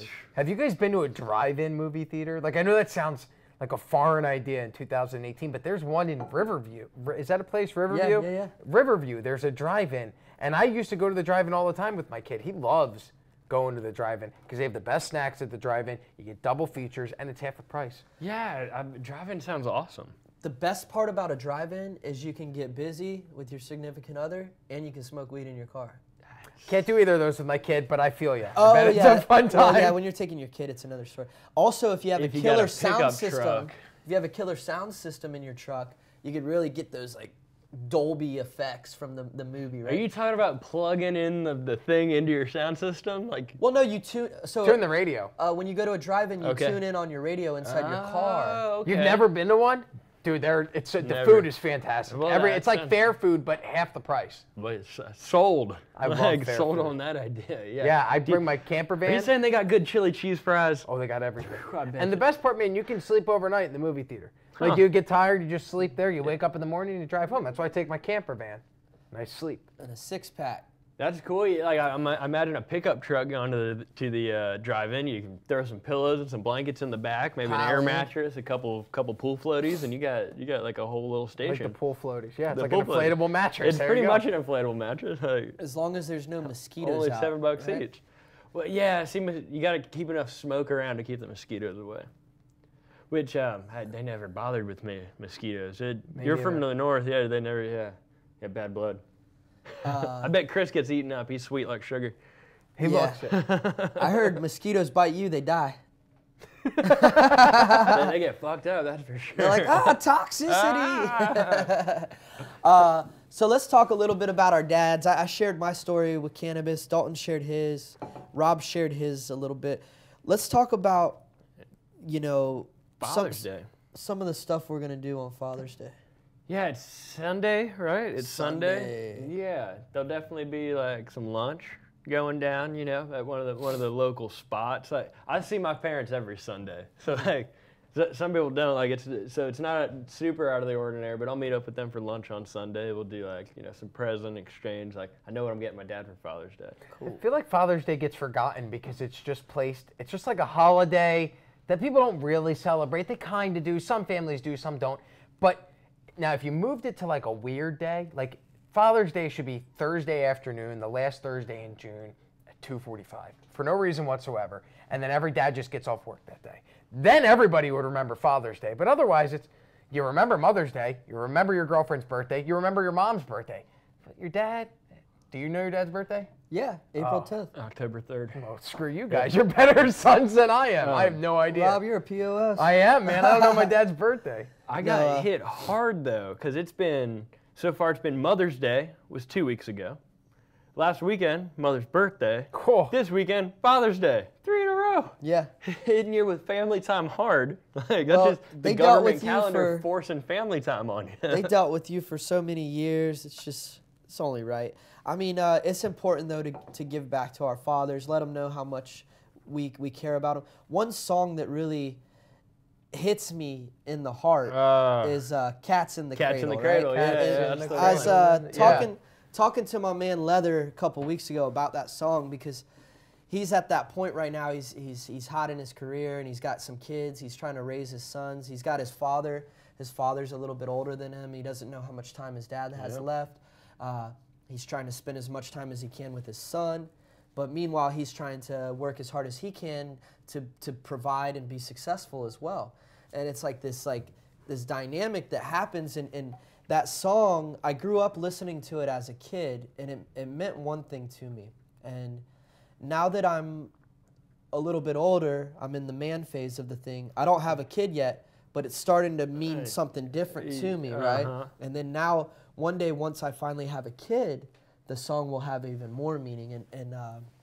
When you make choices as a young man, like, oh, I'm gonna go party, like it says in the song, like, can I get the keys to the car? Like, I want to go, but it's sort of like the book, The Giving Tree. The Giving Tree. Remember the book, The Giving Tree? Till the tree had nothing left. But right? I don't know.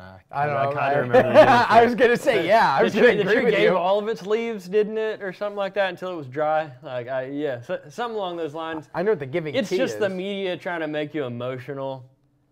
But no, it's not. You're getting emotional, so you're blaming Shel other Silverstein people. wrote that book. All right. So look, this is the plot, real quick. Basic plot. All right. A female apple tree and a boy develop a relationship with one another. The tree's very giving. The boy evolves into a taking teenager, man, then elderly man. Despite the fact that the boy ages in the story, the tree addresses the boy as boy his entire life. So moral of the story, no freebies. Yeah. No freebies. Well, it's about Because giving you'll just want some more free shit. and taking.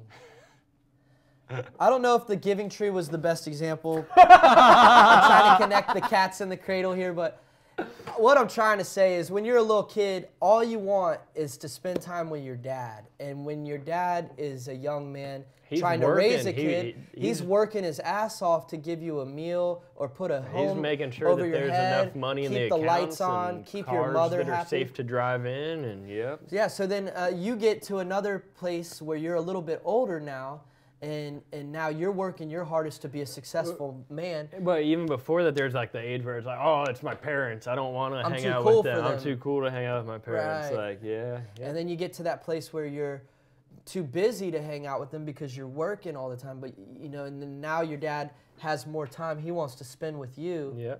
And that is just an internal struggle that we all deal with. But They say you run life too fast, it'll all just pass you by.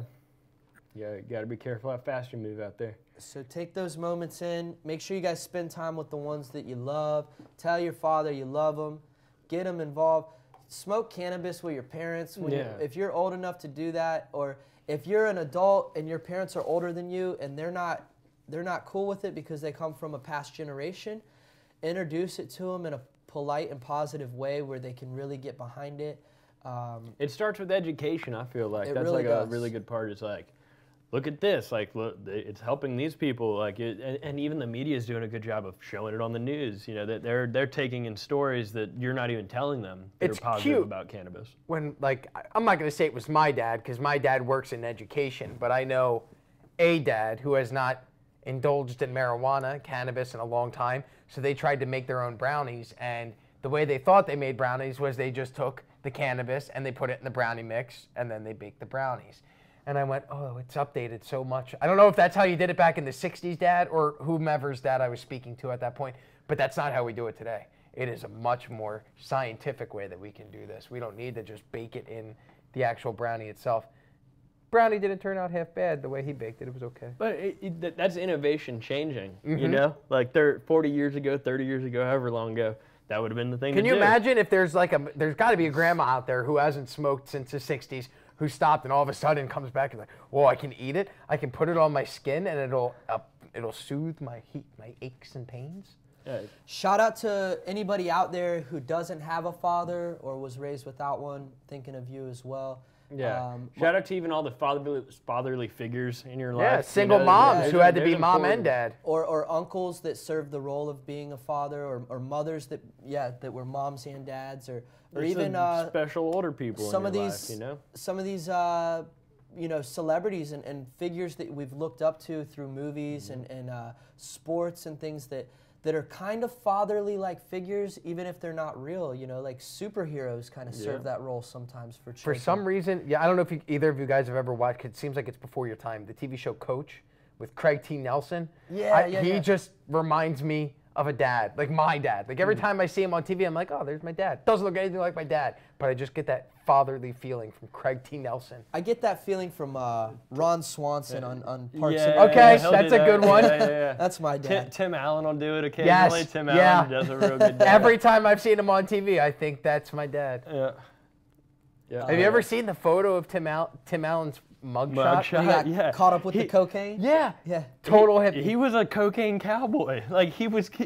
That long, beautiful, flowing locks of hair. And he's unfortunately a snitch. Like that's how. Oh, was he? That's how Tim Allen didn't go to jail for his entire life. Tim the Toolman Taylor. Tim the Snitch. Yeah. Snitches get stitches. Tim, watch your back. Yeah, watch it, Tim. Al's gonna come over. I lost a lot of respect for him when I found that out, to be honest Oh, with he you. snitched? Tim Allen snitched. That's how he didn't go to jail for. He was facing a life sentence for trafficking cocaine. But Oh, I gotta be honest with you. Yeah, If I'm sold facing a all life his sentence, boys I'm under snitching. just snitching like a motherfucker. That's crazy. Not cool. These guys are not cool. Yo, shout out to my boy Wasp Red. Mad love to you, player. Yeah, they put, so I guess he's African American. He always looked up to Bill Cosby and as a role model, and they put him in jail. So. Well, he's not in jail yet, but they're sentencing him in September. They're putting a slammer on him. Yeah, that's all just an unfortunate situation. It It's really all is unfortunate, you know. It sucks that the Hollywood in the '90s. Well, was it into sucks some for weird, think weird about shit. the black community. That was the one TV icon as a father figure that most black Americans looked up to. That was the guy that they saw on TV that looked like their dad, and it turns out that he was this skeevy weirdo. Like, I mean, allegedly. Well, you don't find that out till like way after though. Like now he's 40 years later. He's 30 years later. granddad age now. You know, like They got Morgan Freeman too, didn't they recently? really. But Yeah. inappropriate. He played God in a movie. Inappropriate behavior. Inappropriate comments and behavior. I think that's different. But But you should always be careful what you do. I mean, you just be a gentleman. be a gentleman. Be respectful. Keep your like, pervy thoughts to yourself. Yeah, be respectful. There's a time and a place for everything. That's right. That's Yep. right. So this weekend, the time and the place is Father's Day. It's Make it about Father's your Day. dad. What are you getting for your dad for Father's Day? I would say a magical butter machine, but you guys already know I got him one of those a long time ago. He's already hooked up. To be honest, I'm going to try my best to try to craft something, maybe draw him a picture or paint him something. That really means the most to him. I could buy him shit, but it doesn't matter. One thing I did that was like an early birthday present is I brought back some choice selections from the Cannabis Cup. nice. there it I is. Yeah. hooked my pops up with that. I keep him laced up with the finest strains and genetics and just like Oh, he's yeah. so spoiled right now. Like, so I'll probably just like make it a miniature Father's Day cannabis cup. Nice. And That's probably awesome. cook some food. You need with to take him. that little 5-hand thing and get him Yeah, to hit that a just- couple of times. He'll hit that thing once. Dude. Yeah. I Him, swear. you, and your brother could definitely go down on that sucker. Yeah. So, what about you? I know you and your dad always like build stuff together and stuff. What are you gonna be doing? Yeah. He asked for a gift this year, which makes it easier. He literally, we were sitting around the back porch one night. He's like, "Hey, for Father's Day, I need this." He asked for a bug zapper. His outdoor bug zapper went down, and $32 at they Walmart. want to, Done. I was I'm looking at like the $74 model there that it does is. like 3 acres. It's gonna kill every bug in the neighborhood. So that'll be fun. So he knows what he's getting already because he asked for it. So hey, that made it easy. 'Cause Yeah. I was like, what am I gonna buy? What do you buy somebody like? Well, your it is father? weird. What do you buy your dad? Because your dad has. I Anything feel like he everything wants. he needs, Yeah, he already yeah. has. Yeah, like my dad surfs, but he lives in New Jersey. So what am I gonna do? Send him a surfboard? And he I don't finally know. got that. I think just a call as a father. I gotta be honest with you. If my kid if I was older and my son was your age and he just called and said, "Hey, Dad, just want to tell you I love you," that'd be enough. And if he did it on Saturday, you win Father's Day on Sunday. Hey, let's set the record straight right now. Morgan Freeman, he's a free man. He's being set up. Didn't do anything. That's what my boy Waspread said. Yeah. Hey, cool. Let's keep it real. Put it out there for my boy. Without information, like nobody knows. Yeah, I don't really I know. just Yeah, saw, wanna make it I saw Google? the I don't have headline. time for Like, that. yeah. I don't know what I'm Yeah. talking about. I Hey, saw the headline. I saw That's a it. headline I formed an somewhere. opinion. I was on the internet. get the Bug-O-Matic, they said. That's what our The people Bug-O-Matic? Yeah, sounds real. Oh, it sounds Dude, we have real. fly swatters that are electric ones. Have you guys And ever they hit you. You hit somebody with them and they'll shock you. They'll shock you. Yeah, we definitely played that game before. you guys ever killed bugs with a blow dart? I don't have good enough Do you, aim. do you suck in? No, you Oh. blow a needle and hit a fly on the Oh, wall. I thought you were waiting till one comes by and you kind of suck in and you try Whoa. to suck it right out of the air. That's gross. You fly eater. All right, guys, this is the Magical Butter Radio Show. We're getting way off sidetrack here on a loose tangent here. We were talking about parenting and cannabis and Father's Day. Shout out to all the fathers, everybody who's watching. Shout out to all the watching dads. Like we All got the a bunch of pops. watching moms, a bunch of watching dads. all like, the moms. So, pretty cool stuff there. Do you guys have anybody in like your group of friends that is a parent yet? I do. You do? Yeah, it's cool. Is Oh it? yeah, I guess I It's do. cool. Because I I was the one that had the kid first, so I felt like, I don't know. It feels like I left the group early. Like I was like, all right, I'm gonna go be a dad. See you guys never. I got one buddy that had a kid. So his son is 7 now. So he's been around for a while, but the kid is so cool. Like I can't tell you how much I enjoy being around him. He's intelligent. He's well-mannered. He's respectful, but he's cool. He's grown up around all of us. He's picked up on some of our lingo. He's like a direct reflection of his father, but he has like all these positive, great things about him. You know, he's like a little kid. He's killing it in baseball. So it's been special for me. I'm not a father, but I get to buy cool little gifts for my buddy's son. Yeah, you're like an uncle. of Show up sorts, with a like, cool sneakers or a T-shirt for him, and it's Yeah. like, oh, sweet. Yeah, I'm always the cool guy. You know? Yeah. So, yeah, that's pretty neat. But one thing it's made me want is a kid for myself, for sure. When the time is right. Yeah, Whoa, take that's your heavy. time. You just went Snapchat official last weekend. No, when the time is right. Snapchat official. When the time is right, my dog. Like several years, but What is Snapchat official? Does that mean you were photographed with your girlfriend That's in what I'm a referring to. Snapchat? Yeah. That is so- That's yeah. my reference I'm going for. that's yeah. good. I like that.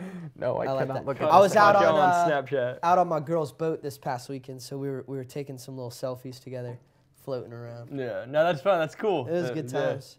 Good times. Snapchat's that weird little inside look into people's lives, you know? Like stuff goes on Snapchat that wouldn't go anywhere else in the world. It's weird. It used to be way more fun, and it's really like changed a lot. Over I the never years. updated, so I'm still stuck on like old Snapchat before it changed.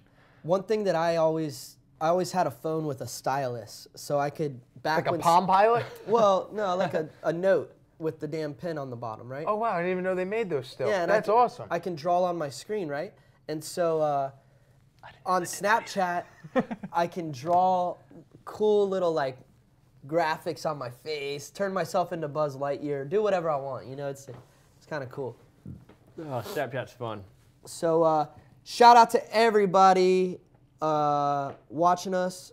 All the fans joining us today for the Magical Butter Podcast and Radio Show. Everybody listening at home. We got your boy you. Dirty D. If you're sitting in traffic right now, Rob Gargulo. Sorry to hear about the traffic. How do you say it right? Gargiulo. Gargiulo. You're getting some Rob love today, Gargiulo. Rob. Oh, thank you. People are giving you love. That's Rob with Probably two my red B's. shirt. You can look up the Rob Show with two B's. Yep. Two B's. Is it short for Robert? It is. It is short for Robert. Huh. Thanks, Dalton. Who would have put those two digits together? Dalton's not short for Connecting anything. them dots all day long. What's those dots? Should be an investigator. Rob's short for Robert. Oh, but long for Bob. Robert. That's right. I've never heard it pronounced that way. Robert. Robert. Robert. It's actually short for Rupert. Yeah. I knew that. I saw an awesome meme. It was a picture of Fat Albert, and then there was another picture of Bert from Bert and Ernie, but it said Fatal Bert. It said Fat Albert or Fatal Bert. Fatal Bert. And he had a knife. Yeah, I was gonna say, he's like holding the gun. Like, gotta watch out for the fatal Berts. So Bert or Ernie? I don't trust either of them. I think they were brothers and they were gay with each other. Wow. No, it turned out they were lovers. Were they? Yeah, I thought. Maybe I made that up in my own head and I wanted it to be true, but I'm pretty sure Bert and Ernie were. Because I thought like PBS came out and admitted it. Ernie Man, I lovers. didn't mean to bring up weird subject. Check out Yeah, I the don't think robot that back was here behind us. Man, Yo, let's talk about that robot real quick. I'm gonna get us a zoom on that on the camera. This center don't camera move. here, you This- want to back up a little bit. Back Just, up? No, not physically. Just the little rocker knob on the side. There's even one on the very top. Very top, very top, very top. Keep moving forward, forward, forward. There's that little rocker knob if you move the W. W means wide, the T means tight. He's got the broken camera. Oh, he's got the broken camera. It wasn't going to zoom anyways. Yeah. There you go. Shat's got it. Sorry. It's all right. Sorry, the button I told you to work on that camera saw a fall one day. I'm used to it. So look at this thing Camera behind beam. us. This is a robot made out of automobile parts Look at that fucker. Dalton's father welded. Let's go through the details. The top, the You got head. a muffler. Is that what that is? That is a big muffler. I'd say that's probably off of a truck or something like that, based Big off its ol'- size. That's a big old muffler. Big old truck. He welded a custom face on it made A out of custom strap face, metal. cut out the magical butter face. I think he had me give him a T-shirt. I think was Oh, the to deal. use? Like he based it off of one of our green T-shirts that has the face on it. Cool. And then in the center here, that's like a hub bearing. It looks like So he welded the muffler to the hub bearing, To the hub bearing. to allow the head to spin. to allow it to spin. And you should see it at shows when we take this thing to Michigan or whatever. There's people like we'll sit outside the tent and people are out there spinning his They head around. love it. The You people love this. Really thing. got to make sure it doesn't smack you. That the whole thing together is probably what 70 pounds. Dude, I've When had that that. head gets you. It actually sucks. whacked me in the that head whacked me in the head once, and it almost knocked me You have to me out, dude. When you're trying to pick them up, the head will swing back and forth like a little tumbler, so you got to make sure it doesn't get you in the face. So let's keep on So moving down below the hub body. bearing, The body. we got here. a body of a muffler here. Another muffler. Ooh, A little look bit at that. different Strip than 'em the down a little top piece, right? Yeah, they're very similar. It's just orientated in a different fashion, you know. Yeah. Like it's still got the hole on top, the hole on the bottom, and then his arms at a bender at a pipes exhaust tubing that he bent, and then like I really like the little spring hand. That's the on legs too, right? The- Or those the- shocks. The legs are shocks. They're like shock strut deals. His legs. He's got some exhaust tips for feet. Yep. You know, Nike And ain't he's got nothing on tips. Carrying a tray there. He could hold a magical butter machine. What would you call that tray there? What would you say that is? A sprocket? Yeah. A gear? Yeah, you did kinda. What is it? It- A cog? toe wench. If I had to say, it's a flywheel. Well, yeah. Yeah. It's a Like flywheel. its particular cog would be a flywheel. Yeah. But it's some kind of a gear. It's a gear of sorts. Yeah. Yeah. It grips in when it's spinning. It's probably inside off the transmission. an old big old truck or something. Something old and big. Yeah, like that's for for sure. sure. For it to be a big old flywheel like that, it probably came off a pickup truck. So your pops, he collects all kinds of scrap metal and Yeah. sort of makes art out of it. You should see some of the cool stuff he's got. It's funny. The girl got to go to the shop. My girl got to come with me to the shop not too long ago, and I was showing her just everything he's made. He's got an alligator back there that looks like a real alligator. It was like blending in, and I was like, oh shit, there's an alligator there too. You got alligators, drummers, guitarists, like big old warrior dudes, horses. He's got like a big pickup truck with a giant muffler on it, like a muffler bigger than the set almost. Wow. And that's what's like the sign for the shop outside. And so has this became like sort of a hobby for him, or just like something he really loves to do? Something he likes doing, where he gets all these pieces is like you work on cars. Like those are probably bad struts, you know, took the struts off, they go into a scrap pile, and then he collects cool pieces that he finds to turn into stuff. If you, oh wow, this would make a really good head on this thing, or wow, this would be great legs for this. Like he saves the pieces. Some stuff gets recycled, other gets recycled. Yeah, he's got a big old art. scrap pile at the shop, and like they take it down and turn it in for scrap metal once it gets big enough. But in the meantime, when they find cool little pieces they can use on stuff, they save them. That's pretty cool. Yeah. Really cool. Yeah, he makes some cool stuff there. There's like a big horse in the back of the truck that's got the giant muffler on it. It's just all wild. Yeah. Being from Florida, folks, it's cool. You get into weird stuff. You do. Like everybody, people's dads, you know, work at places. Like mine makes funky dudes and mufflers. Happy Father's Day, Pops. I love you. I love my dad. He's cool, man. He's mad cool, man. What's his name? Keith? Keith. Shout out. Keith Brown. Shout out to Keith. He's the man. He's the man with the plan. The man with the plan.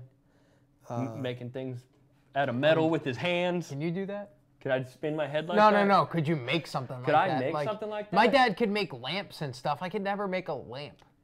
I don't know how to weld as good as he does. He really he showed me how to weld like a really long time ago, but like I don't really know how to weld. You get things really hot with a blowtorch until it melts, but like he can do it like nice. With precision. With like precision. Those are, yeah. So what's as the a kid he welded my name onto something. What's the robot's name there? Metal Butters. Metal Butters. Is named by Pops himself. And I guess we would say he's an endogenous species, or is he a male? I think Mr. Butter's a dude. He's a I dude. don't know. He doesn't have a robotic dick or nothing. It's kind of like Ken. That was messed up. That's the first place I looked at his privates. Like I was like, oh, does he? Yeah, I don't know. Pervert. It's hard Should to have a little say, spark like, plug down there or something. Can we do like an alligator? Like you test him out.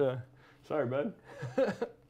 All right. But he's got the big MB on his chest. We're calling Keith Super Dad. Super Dad. Shout out Super to Dad. Keith Brown. He's built all kinds of stuff around the studio, like the table on the old set, some of the old background, like all kinds of stuff that my pops helped build us for the studio. Like he was super involved when we were building it up. So yeah. So Bert and Ernie, the results are in. It is false. They are not live-in lovers. They're just puppets that are hugely popular, well-loved, and they live together. Although in 1994, a reverend in the Deep South in Charlotte, North Carolina, he started telling everybody that both Bert and Ernie were gay in an attempt to get them banned from being on TV in North Carolina. Not cool.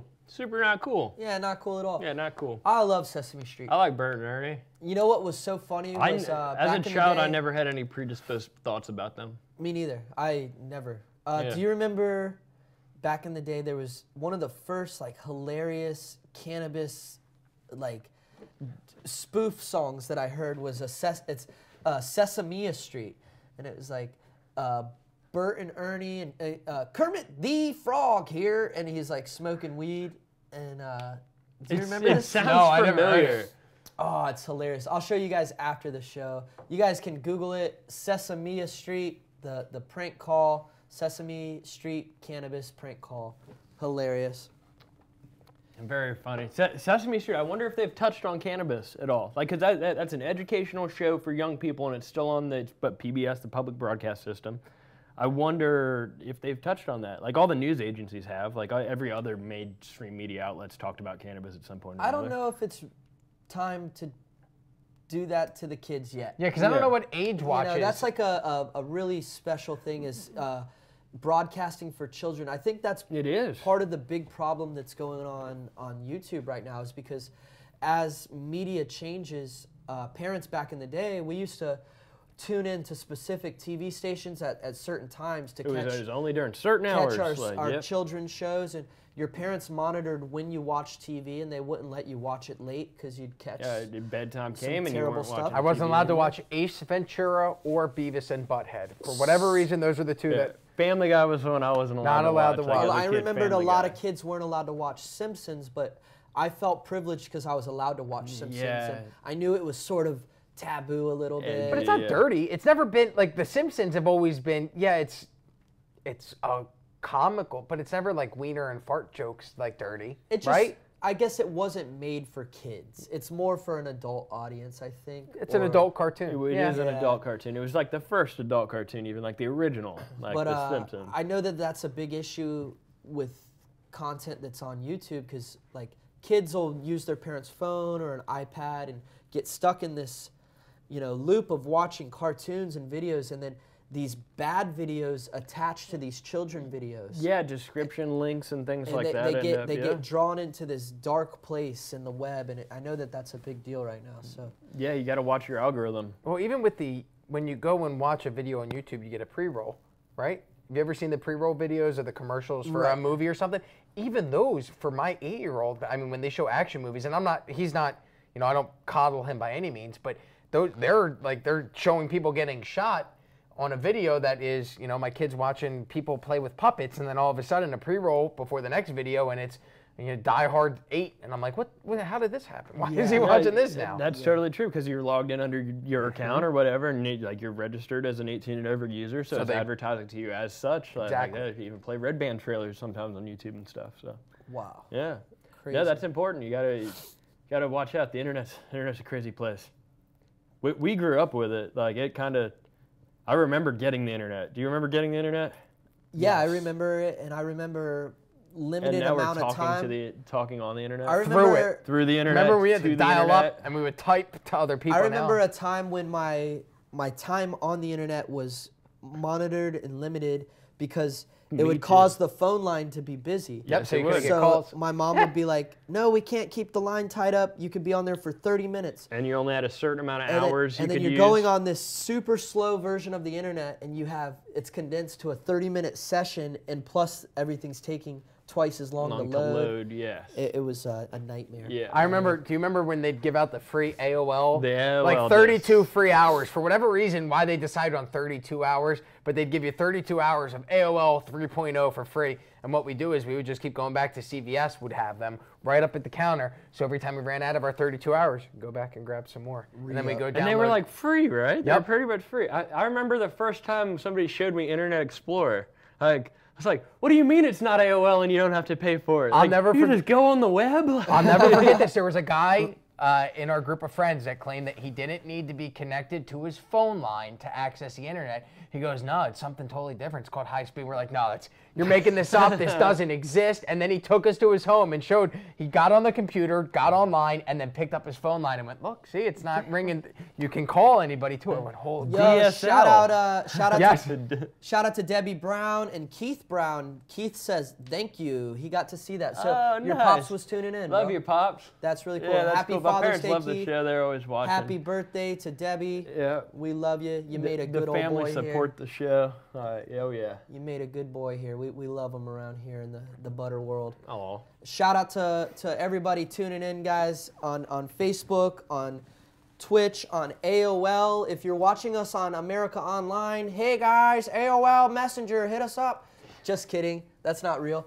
You'd be surprised, an AOL email address still comes through the box every now and then. My boss still uses an @AOL.com email, and I went, you must be the only guy that still uses AOL. It really dates you when like if somebody gives me an email address that's either AOL, Hotmail, or Yahoo. Hotmail.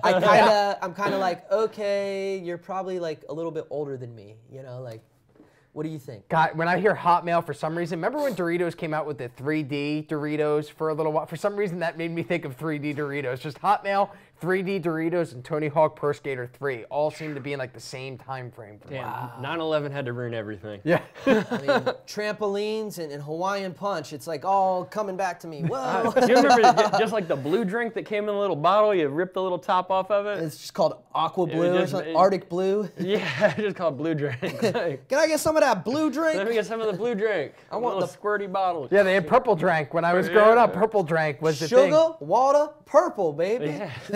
Remember the juice that used to come in the barrels? I don't even know why, but they That's used very to, similar the little, to that. yeah, the little plastic barrels. And I Oh, went, with and it had like the swish top. Yep. The The little foil aluminum swish- foil that Boy, comes off the top. that could not have been healthy. Those are called hugs, little hugs. That was sugar water. That shit is bad. That was Yeah, you don't bad. even see it, but that you know that's when it's bad, when they don't even sell it anymore. Let's Anymore. talk about Done so with that one. So they're saying that smokable cannabis is down. THC infused food and beverages are really popular. And topicals even. Like I got a call recently. Like a friend of mine was having a close friend having some issues, and they were asking me if they could just go to a dispensary and buy something without having to have a medical card or something like that. And I was like, well, no, technically you can't. You can't just like show up. But I took them some cannabis coconut oil. Wow. To use as a topical. Like their plans to eat it were no plans to eat it at all. It was fully activated and all that. They totally could, but just planned on using it topically to help with their with the little condition they were having. And so basically topically means you could just rub that oil Rub it right onto the skin. onto the affected area and relieve any tension or pain that you may be Tension, feeling. pain, inflammation, something like that. Yeah. That's pretty cool. Yeah. So beverages are getting more and more popular. We're talking about all these shitty juice drinks we used to drink as kids, or juice, whatever they called it, purple stuff. And just think, nowadays they're bottling water. Nuts. But kombucha has been a real popular beverage. I see people making cannabis-infused kombucha, coconut water. That's some heady stuff that people are drinking straight out of coconuts, or even the boxed version. But they're saying that the next big beverage trend that's coming is going to be cannabis-infused liquids. So THC and CBD-infused drinks are about to show up everywhere, guys. We've experimented with a couple drinks lately, and what have you noticed about them? Like what they do? Like, because I got something in particular I noticed. Like, I would say they hit you faster. that's what I've concluded is like you start to feel the effects of it while you're drinking it. One thing that also is different for me, and I had to get used to this with eating cannabis, but smoking cannabis, you become accustomed to the response, right? You smoke, you know what effects are coming from that. One joint gets you this high, a bong rip gets you that high, right? A dab hit gets you even higher. So you kind of get used to that. Mm-hmm. Drinking is a weird thing because I've always associated drinking anything, as far as like to get a buzz, with alcohol. Mm-hmm. So when you drink a cannabis-infused beverage, you got to play a little trick on your mind because like you're almost feeling like you're drinking a beer or a cocktail. Or a I get what you're even saying. a But you're soda not. or something. You're not Yes. drinking a cocktail at all. It's a cannabis experience. Because I've had lemonade before, infused lemonade, and I've forgotten that I'm drinking infused lemonade. And so you don't think in that aspect of you have to portion control. You just sip it because you're just drinking something that you would normally drink. But yeah, it can get away from you pretty quick if you do that. Whereas like alcohol beverage, like a strong alcohol beverage like that has that taste to it that only causes you to sip it. Mm-hmm. Like if you're drinking an old fashioned, you're like sipping. Yeah, 'cause you you're can't sipping drink on that it, 'cause you fa- can't yeah. drink it that fast. Like, unless you're chasing something. Fellas, I hate to leave, Yeah. but I have to go pick up my son at camp. Goodbye, Magical Butter Universe. Thank you for having me. Thanks for coming, You Rob. guys, We thank love you. having you, See you, bud. Rob. Enjoy your Father's Day. Happy Be Father's well, Day, bud. Keith. Happy Father's Day to you, See bro. you guys later. Mad love to Rob Thanks, Gargiulo. Rob Gargiulo, the in-house father. Thank you, Papa, for joining us Papa today. Rob. Papa Rob, Papa Doc. Hey, so there's, we're sat here and we just talked about some of these beverages we remember as kids that are just sugar laden and terrible. But they say one of the biggest failures in the beverage industry is that it was paved with sugar. Okay, so like sodas, juices, energy drinks, like sports drinks, all these different drink categories.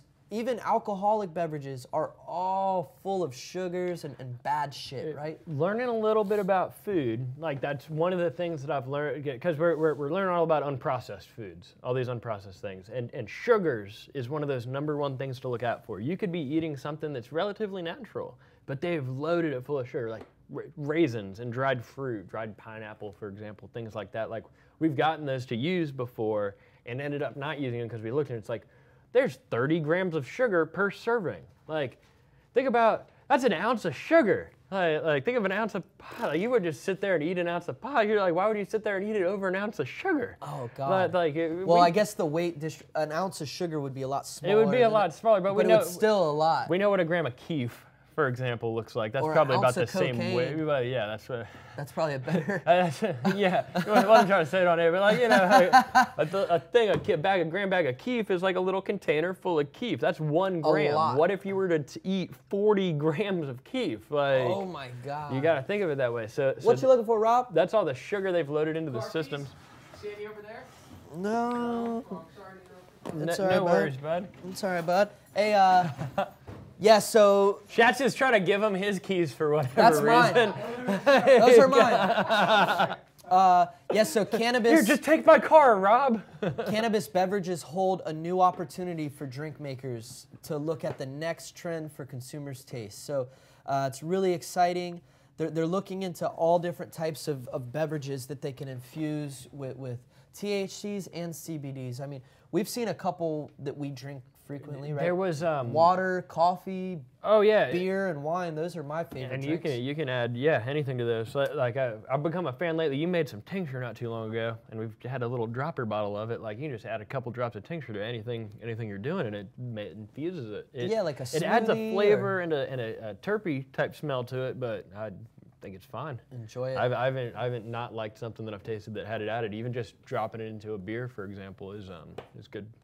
So one thing that's really exciting about this whole cannabis-infused beverage movement is that we've always associated, like, you don't see people sitting around toasting with a slice of a brownie or a cookie or something. Like, eating edibles, it's gaining popularity as becoming a social thing with these cannabis-infused dinners and these whole food rallies centered around infused products. But really, what we know at heart is like socializing in coffee shops and bars, right? People, they meet up for a pint or a cup of brew, maybe an espresso. So cannabis-infused drinks really opens up a new opportunity for socializing beyond smoking. Like we spoke a little bit earlier, like usually when we come together as friends or with our loved ones and we want to socialize with cannabis, you think of rolling up a blunt or a joint. And you're passing it Passing around. it I even feel like there's something to it touching everybody's mouth. Like on a higher psychological level, like I feel like there's something to that into connecting people. Like a sacrament. If we're willing to drink out of the same cup, we're a little bit closer than like to people that wouldn't, you know? Right. Like so.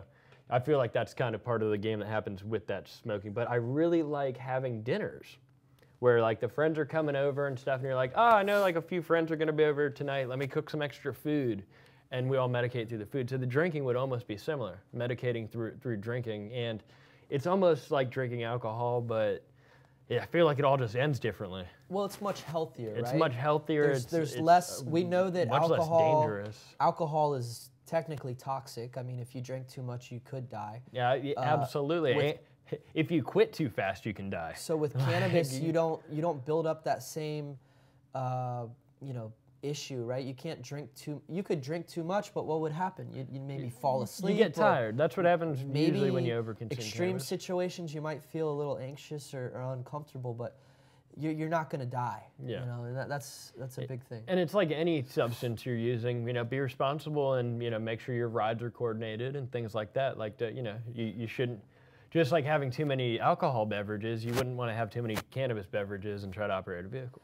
So they say that, I mean, and we're not trying to debate this fact here, you shouldn't drive under the influence of any substance, but they say that people under the influence of cannabis are less likely to get involved with an accident as people that are drunk or been drinking. Absolutely. There are definitely studies that say that doesn't change it in the eye of the law. It doesn't that change does not a thing. change the eye of the law. One thing that I'm confident of, though, is through all these mistakes and accidents that have happened with alcohol, we can be more conscious consumers of cannabis and move forward without any of that risk. Like, people shouldn't be consuming at a coffee shop or a place where they can get infused beverages or drinks and then plan to drive.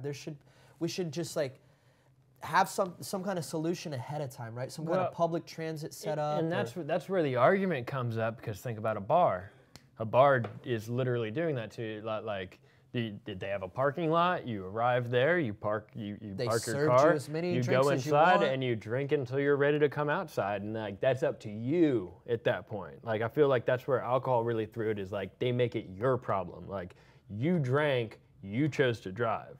Like, you should have known better. The guy that gets ran over or hit by that car didn't choose that. He didn't choose that. Yeah. No, well then that's why the guy that was driving goes to jail for a really long time. Yeah. Like, vehicular manslaughter, I think, is like the least murder charge you can get. Like, yeah. I just know that I think that the cannabis beverage industry is going to do it a little bit different and be more righteous, right? I hope they let's change it. Like, why not? Like, let's make it different than alcohol. It's the people who choose to consume cannabis infused beverages are already making a conscious decision to avoid a specific substance for their own personal reasons. Like, they can also choose to avoid any of that negative connection. Like, you no need to drive when you've been drinking infused beverages. No, yeah, there just isn't need, especially with Uber nowadays and things like that. Like, that's something I've become hugely reliant on, is like, even leaving a car someplace and Ubering home is a safe bet, you know? But like, if you can save yourself like going to jail and a whole bunch of trouble for $20, it's worth it. Totally. Like, and the feeling you feel inside, I feel like, is better. Like, yeah, I played it safe. Like, everything worked out good. Instead of like waking up the next morning in a jail cell, like wondering what the fuck happened. That's like probably not where you want to be. You know, yeah, and I gotta imagine, like, if you drink too much cannabis infused drinks, the following day, you'll get a form of a hangover, but it won't be so much of a hangover. It'll be more of like a feeling of still being a little bit high, right? I always have like a very tired feeling. Like a light, like what my afterglow. Or yes, an afterglow type of feel to it, where it's got a little bit of stuff to it. Yeah. So cool. So that's very exciting to hear. What I would recommend in the mornings when you wake up feeling that way, I always say to like when I smoke again, like I start to feel better.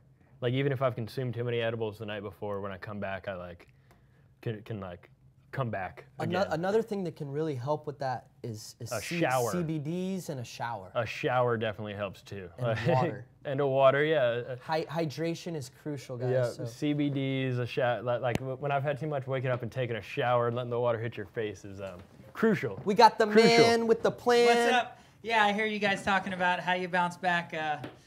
Swimming in the pool is always a good one for me. Garrett Angel. Anytime I want to waking up and get...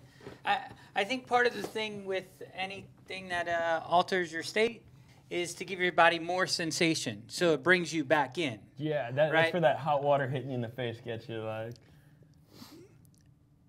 Yeah, exactly, it's right? It's the stimulation of it. It just... Sex.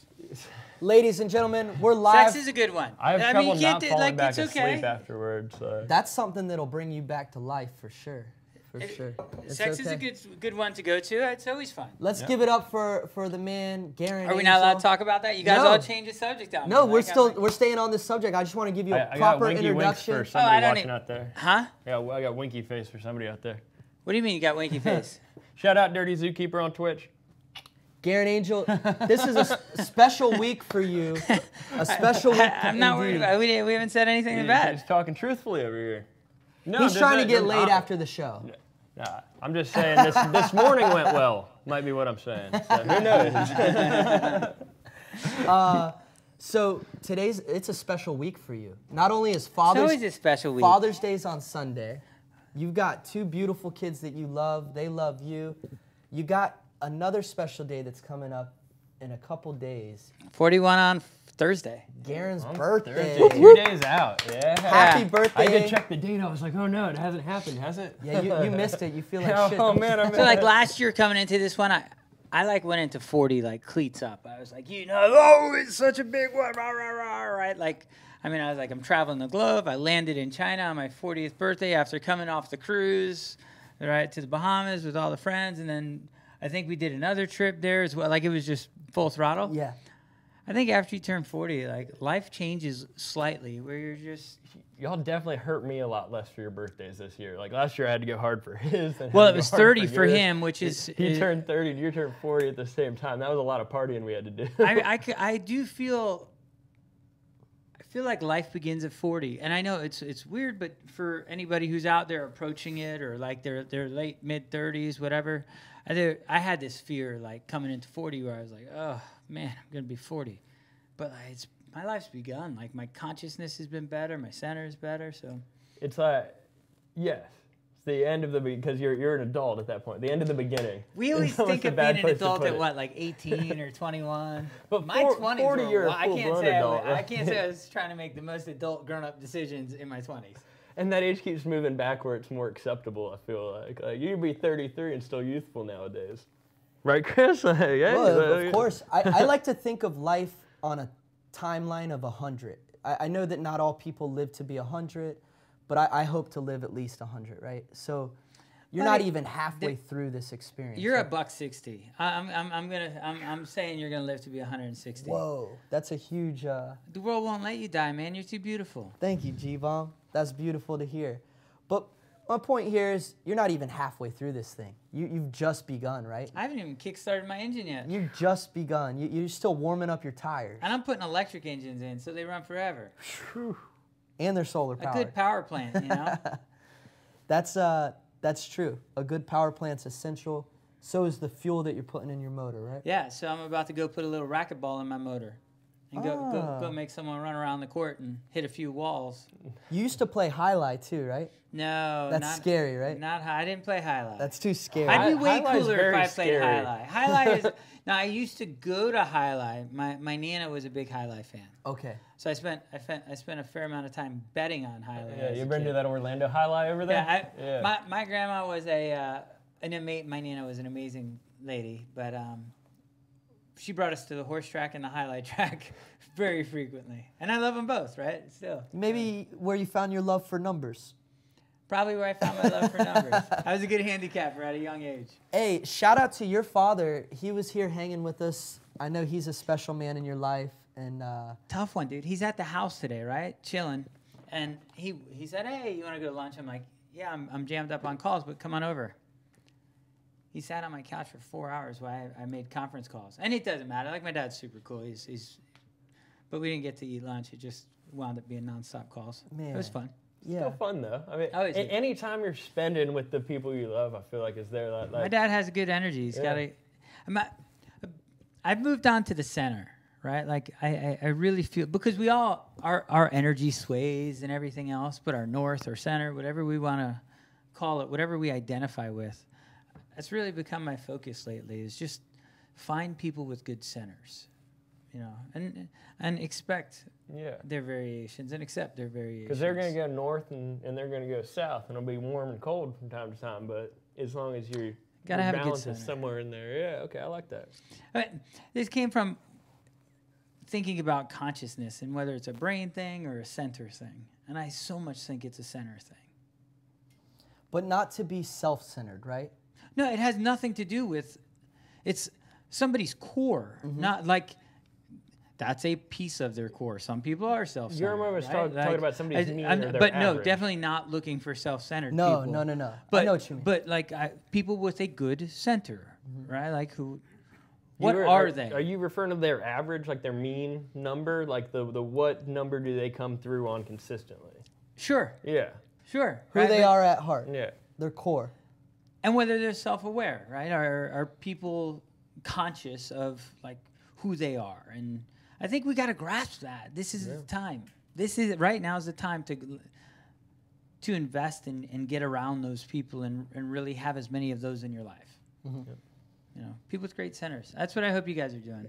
And people up here, good centers, man. Yeah, I love you guys. Thank you, G. Yeah. Thank you. It helps when you find something to centralize around too, like something, a purpose or a meaning. You find some meaning and you feel confident on your mission. Maybe that's what people should do with more of their career choices, right? Like why we're so happy here, I feel, is because it's aligned with our centers. This is what we want to be doing, right? We enjoy cannabis. We enjoy cooking with cannabis. We enjoy art with cannabis. We enjoy all the botanicals and healthy cannabis, lifestyles. educating people, everything. And it's beyond cannabis. It's about plant-derived compounds and healthy eating. And healthy eating doesn't necessarily have to mean like salads. Right? We're learning a lot about that right now. And it has to also do with what makes positive endorphins. And sometimes that's a brownie, right? Like sometimes a brownie makes a great mood. Sometimes a salad dressing does. Yep. But just recognizing the love that you have with foods and getting them in. Nothing makes me happier than eating, I think. Like, it's become my favorite thing. Like, I cook every night. We leave this place where we've probably cooked all day most days, and I'll still go home and I'll cook. Like, you still have to hit the grocery store. What's get Dalton something cook? good. Like, Dalton's rolling home tonight. What's Dalton gonna cook? I usually cook chicken a lot. Just like baked chicken in the oven with like a different assembly of spices on it. Every night's a different kind of thing. Like, are you like a 4-night-a-weeker on chicken? Yeah. Chris, how many nights a week you chowing down chicken? On chicken. Probably 1 or 2 in different forms, depending on, I'm a chicken breast guy. Like, how many nights a week you sucking down beers? Oh, every single night. Oh, you gotta. What do you mean? Every How other. many nights I a mean, week? how old are you? 25. Yeah, like Like, when I was that's 25, about I was normal. drinking. About 5 days a week at least. Right? I drank a lot in my 20s. More than I Me should have. too. More than I should have.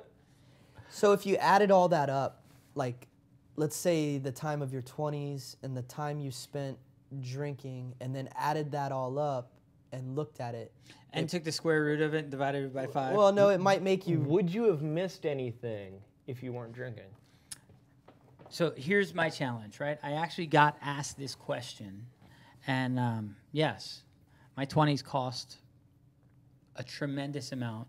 It was a trade-off, but I completely ignored Silicon Valley in turn for a nonstop party. In hindsight, right, if I could go back and do it all over again, I'm not saying that I have any regrets, because I love every moment and every memory. They're great, tremendous. But I don't know that my memories would have been of less value. Yeah. But it would have had more purpose, right? Like, I don't think that... I think I missed out on things somewhat, right? Yeah. Like, and I don't have regrets about it, because sometimes you got to dance up to a circle. Like, you can't walk in like twirling your hands. You got to move into it, and like that's something I see with you. You jump into circles, Yeah. You dive in dancing. Like while weaseling, we can dive in dancing. Yeah, I mean, make a splash anywhere you go. And I would have made a splash then if I had went there in my early 20s. I would have made a huge splash. Yep. So that I think that's kind of like what, we all, every day is a choice. And when you start to realize about, and you think about quantum physics and your opportunities and how to manifest your destiny, it really comes down to, it's a tally of every little decision you make. Yeah. All the way down to what kind of toilet paper you like, right? Yep. Not to call out I somebody just had to flip it out and make sure that anybody on the radio or was tuned in there like, Is what? listening. He just brought us back. I want to make fun of whoever put flushable wipes over in that bathroom over there. Just want to make fun of whoever that was. Where at? Over in bathroom A. I didn't do that. But Okay. why do you want to make fun of him? I thought it was just kind of funny. Like, use toilet paper. It's okay. Well, like there's entire cultures that are around having a cleaner sphincter. United States is one of the few countries that uses toilet paper.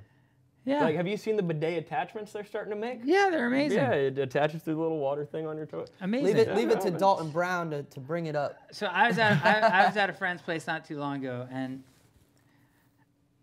I would say these toilets are probably $12,000 a piece. Are they gold? No, but they're completely.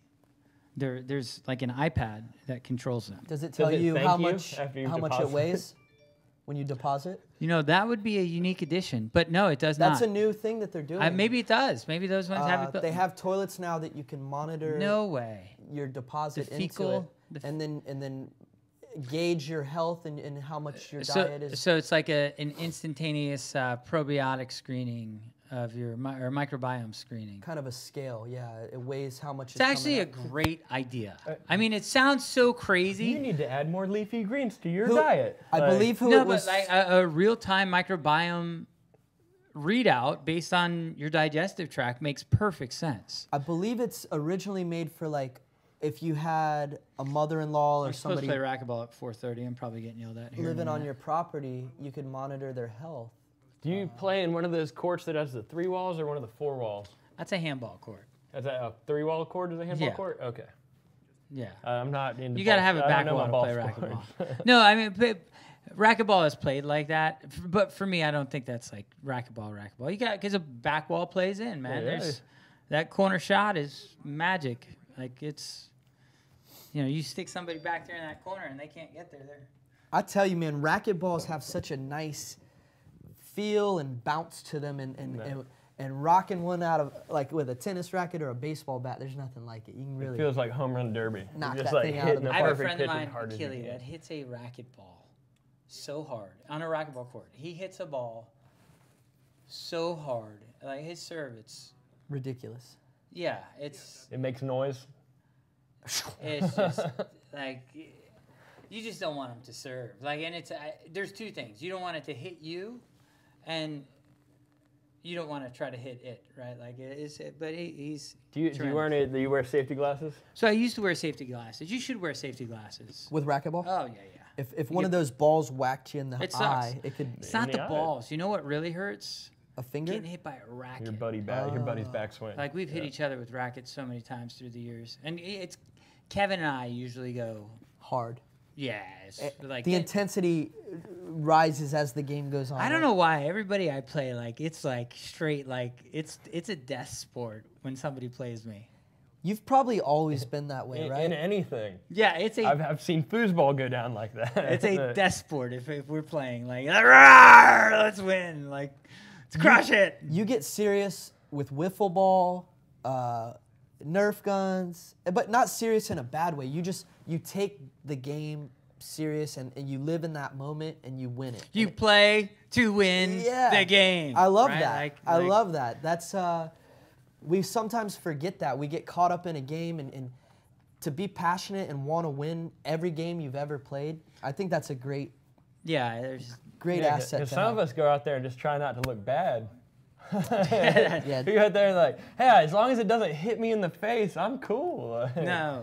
No, that's not my mentality. That is not. How much of it do you think is inside you, where you go into a match, whether you know you can beat it or not, you go into it knowing you can beat it every time? 100. That's what winners do. You do right? that Like, every time. I don't care what I'm playing, and I do win. Like and I'm not saying that. Pretty in a bad much way. most Like- of the time you Like win. I win. Yeah, pretty Like, much most of the time. Sure. People think they're going to beat me, and I win. Yeah. Right. Like It's pretty cool.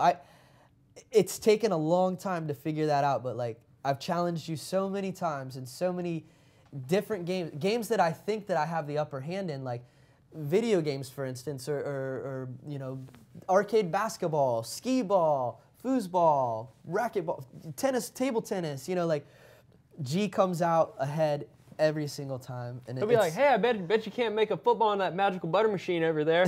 And he'll like throw it and sink it in first shot. It's like, wow, like, that's impressive, man. Like, I'm going to throw it over there. we're gonna do some trick shots with the magical butter machine and I like random it. size balls on some perfect style. And almost like in a revamp of Bozo's grand prize game. there you go. Bingo. There you go. Yep. We've had some fun competitions here in the office just based on friendliness, you know, horse, pig, paper airplane contests. Like, What I love is it waterfalled down both to the office. Like I see the games getting made up around the office, and I love it. And then at home, both of my kids make up games all the time. So fun story. I'm playing ping pong with my boy this weekend, and we're going back and forth, going at it a little bit. and he serves, and he missed his shot, right? It didn't hit my side of the table. And he nonchalantly, without anything, he's like, "Hey, Dad, it was your serve."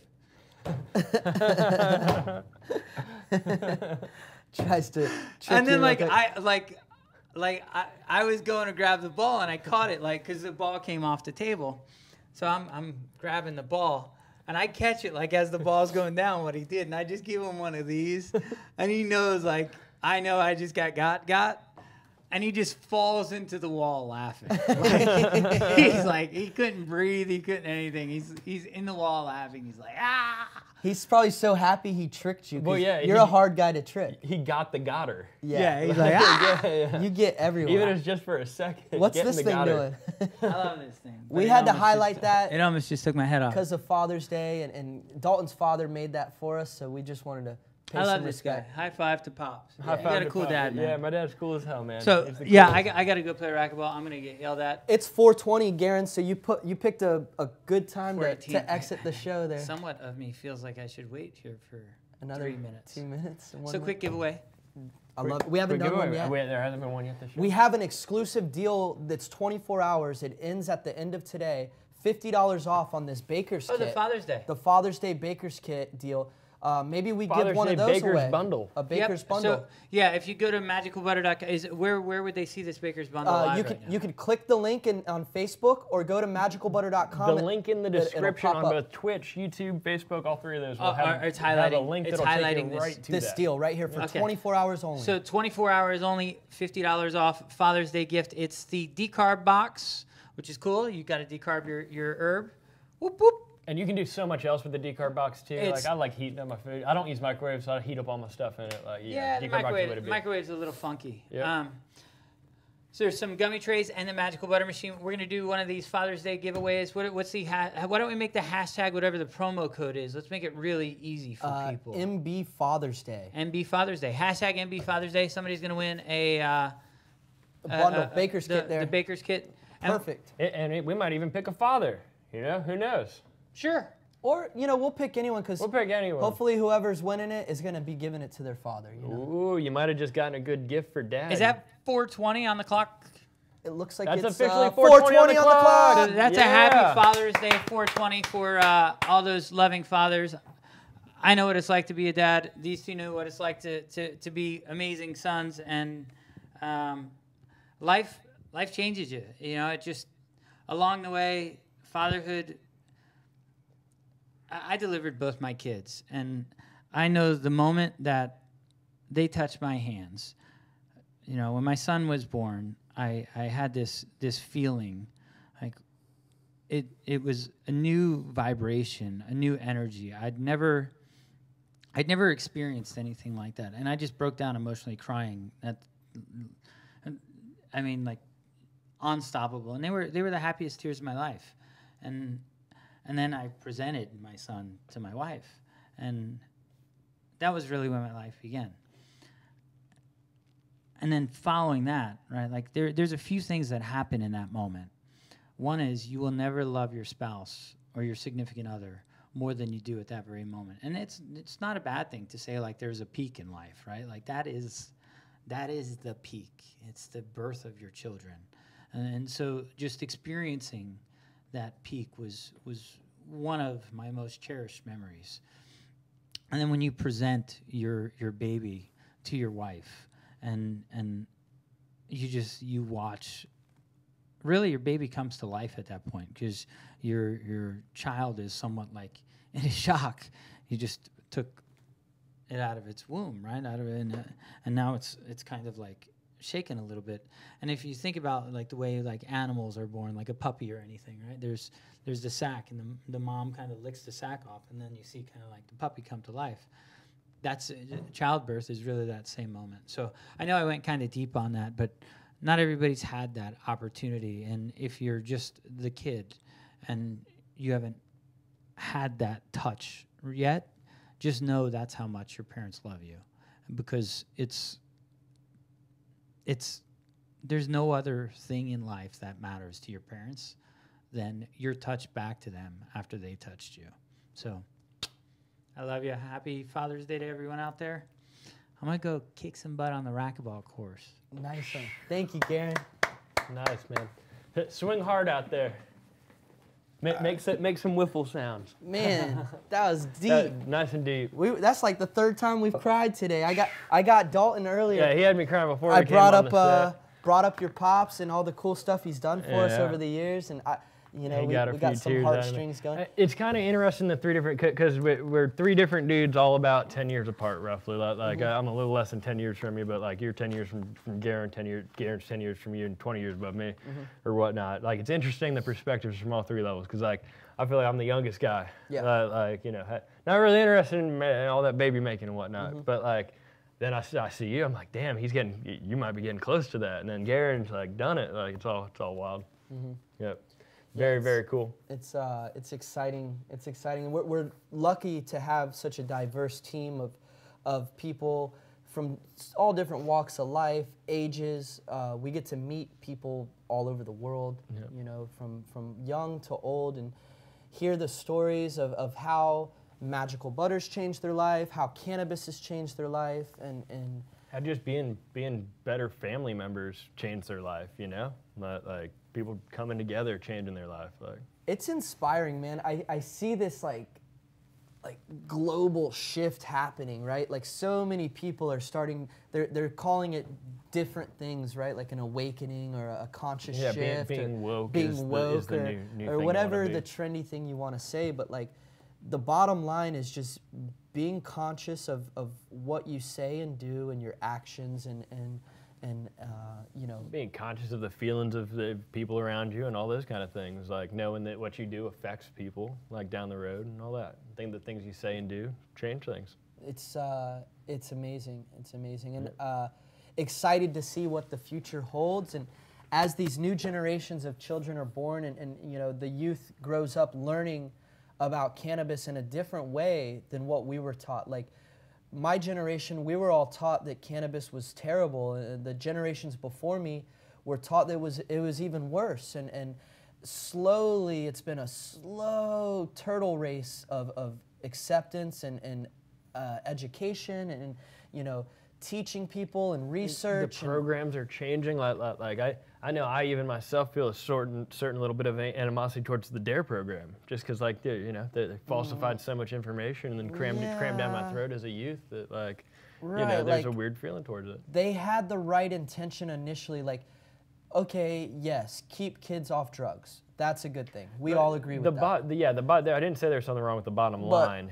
I was talking about the information, the misinformation. Painting specific, like grouping one drug in with all the other drugs.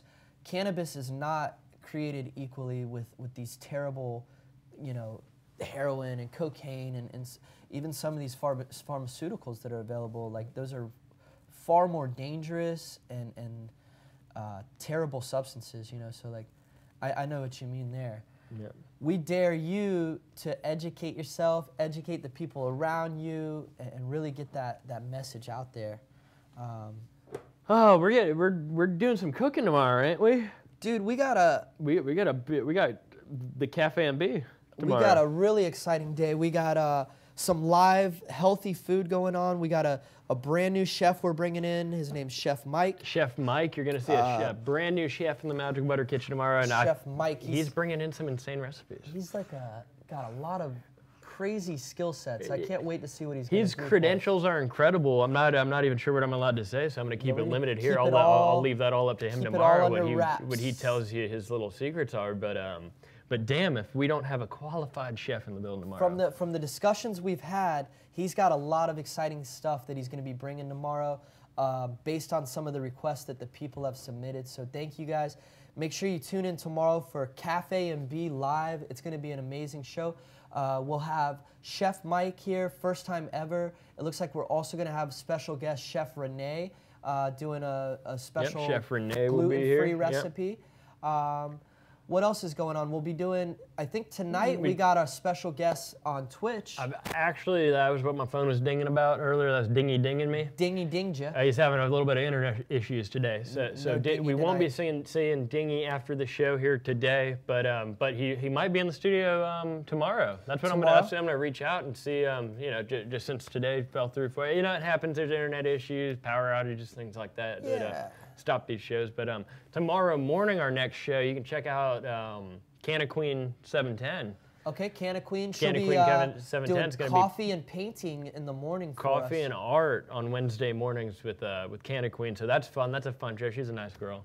She's fun to talk to. She knows all kinds of cool cannabis information. She's been in the industry for years. Local friend of ours. She'll be exclusively on Twitch tomorrow morning. That is a Twitch exclusive. Tune in, get to know her, show her some love. She'll be doing a couple giveaways throughout, so that's always fun, And we'll follow up on that giveaway that Garen did earlier. He did the hashtag MB Father's Day for that baker's kit. We'll put the winners in the comments section. If you guys don't win, you have 24 hours to take advantage of that offer.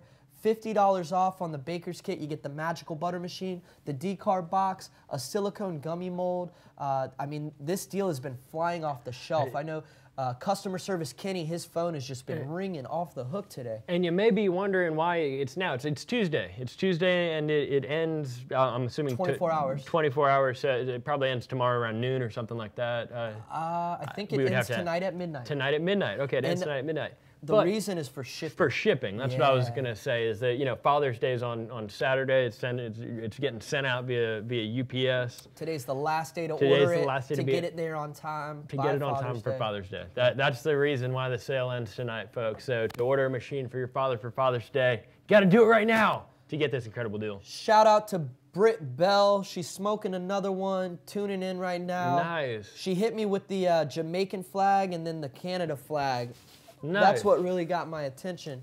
So appreciate that. Imagine those two countries that are both around us, that are doing so much. Shout out to DC Charles, always giving us love. He's saying Kenny is super good at his customer service job. Thank you, DC. We appreciate that feedback. I want to shout out Wade Durbin. He's made some of the awesome stuff you see on the table in front of us, like this awesome mirror thing here, correct? Yeah. Okay, I want to make sure I was correct in our cool little koozies and stuff like that. Coasters. We got around Shout out to Wade Durbin. He's been in the comments there. I'll be hitting you soon, bud. I got a special project for you, Wade, that I just came up with this weekend. So I'll be hitting you up with a cool design. I got something special I want to make with you, bud. I know a lot of the people in the comments have been giving mad love to Wade as well. He's been tuning in the whole show. Appreciate that. Yeah, shout out to our boy Wade. Thank you to everybody who's been tuning in. This has been an amazing broadcast today. Really loved my time I got to spend with you. It was really awesome, man. I like getting to talk about our families and stuff like that. Like let people into our lives a little bit. It's super cool. It's special, man. It's a really cool experience. We couldn't do it without all you guys at home. We couldn't do it without the main man, Garen Angel. We had him on the show with us, giving you a little bit of his love there. And we definitely couldn't do it without our production team. So shout out to Schatzberg on the soundboard over there. Shout out to Dirty Dalton, the director. Holding it down. Shout out to Brennan. We wake up in the morning, thinking about you guys, like wondering, like we were even talking about that, like when you wake up in the morning, like all the thoughts of, oh man, it's Tuesday. Tuesday means radio show. What are we talking to people about today? And it's a thought. What are we bringing? You wake up with a feeling of excitement, right? It's a feeling of excitement. Like it's a sense of a higher purpose. Like, yeah. Not only do I have to go to work and take care of all these things that I do on a daily basis and all my regular stuff, my personal stuff, all my other stuff, but also we're committed to you guys, to this production, to our whole team, the Magical Butter crew. We really are proud of what we've been able to create together. We've built out this studio and we broadcast weekly, bringing in celebrity chefs from all over the world.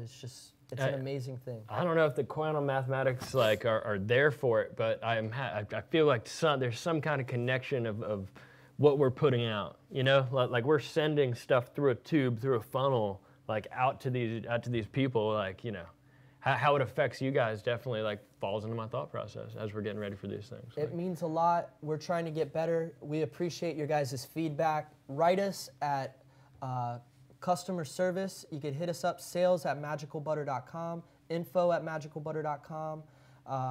hit up my boy Dalton here anytime in the Twitch comments, On Facebook the Twitch comments. via Facebook. You can call any time of day, 1-800-420-4334. Find out some more information, you know, anything like that. We'll soon be opening up the line for callers, not this show, but in a show soon, you know, because we like talking to you guys. This would be... We've done that a few times, and it's always been good feedback. We connect with you guys on the live line there and get to hear a little bit about your story and what you've been doing, and that's always really special to us. Yeah, oh yeah. It means a lot. We appreciate all of our viewers, you know, cause we wake up in the morning like thinking about doing this thing, and like I'm thankful that you guys come in and hang out and watch it with us, and are part of the MB family. Part of the experience. So keep on tuning in, keep on keeping on. We love every single one of you guys. It's an amazing honor and experience to be up here live on Facebook, on Twitch, YouTube, MagicalButter.com, on iTunes.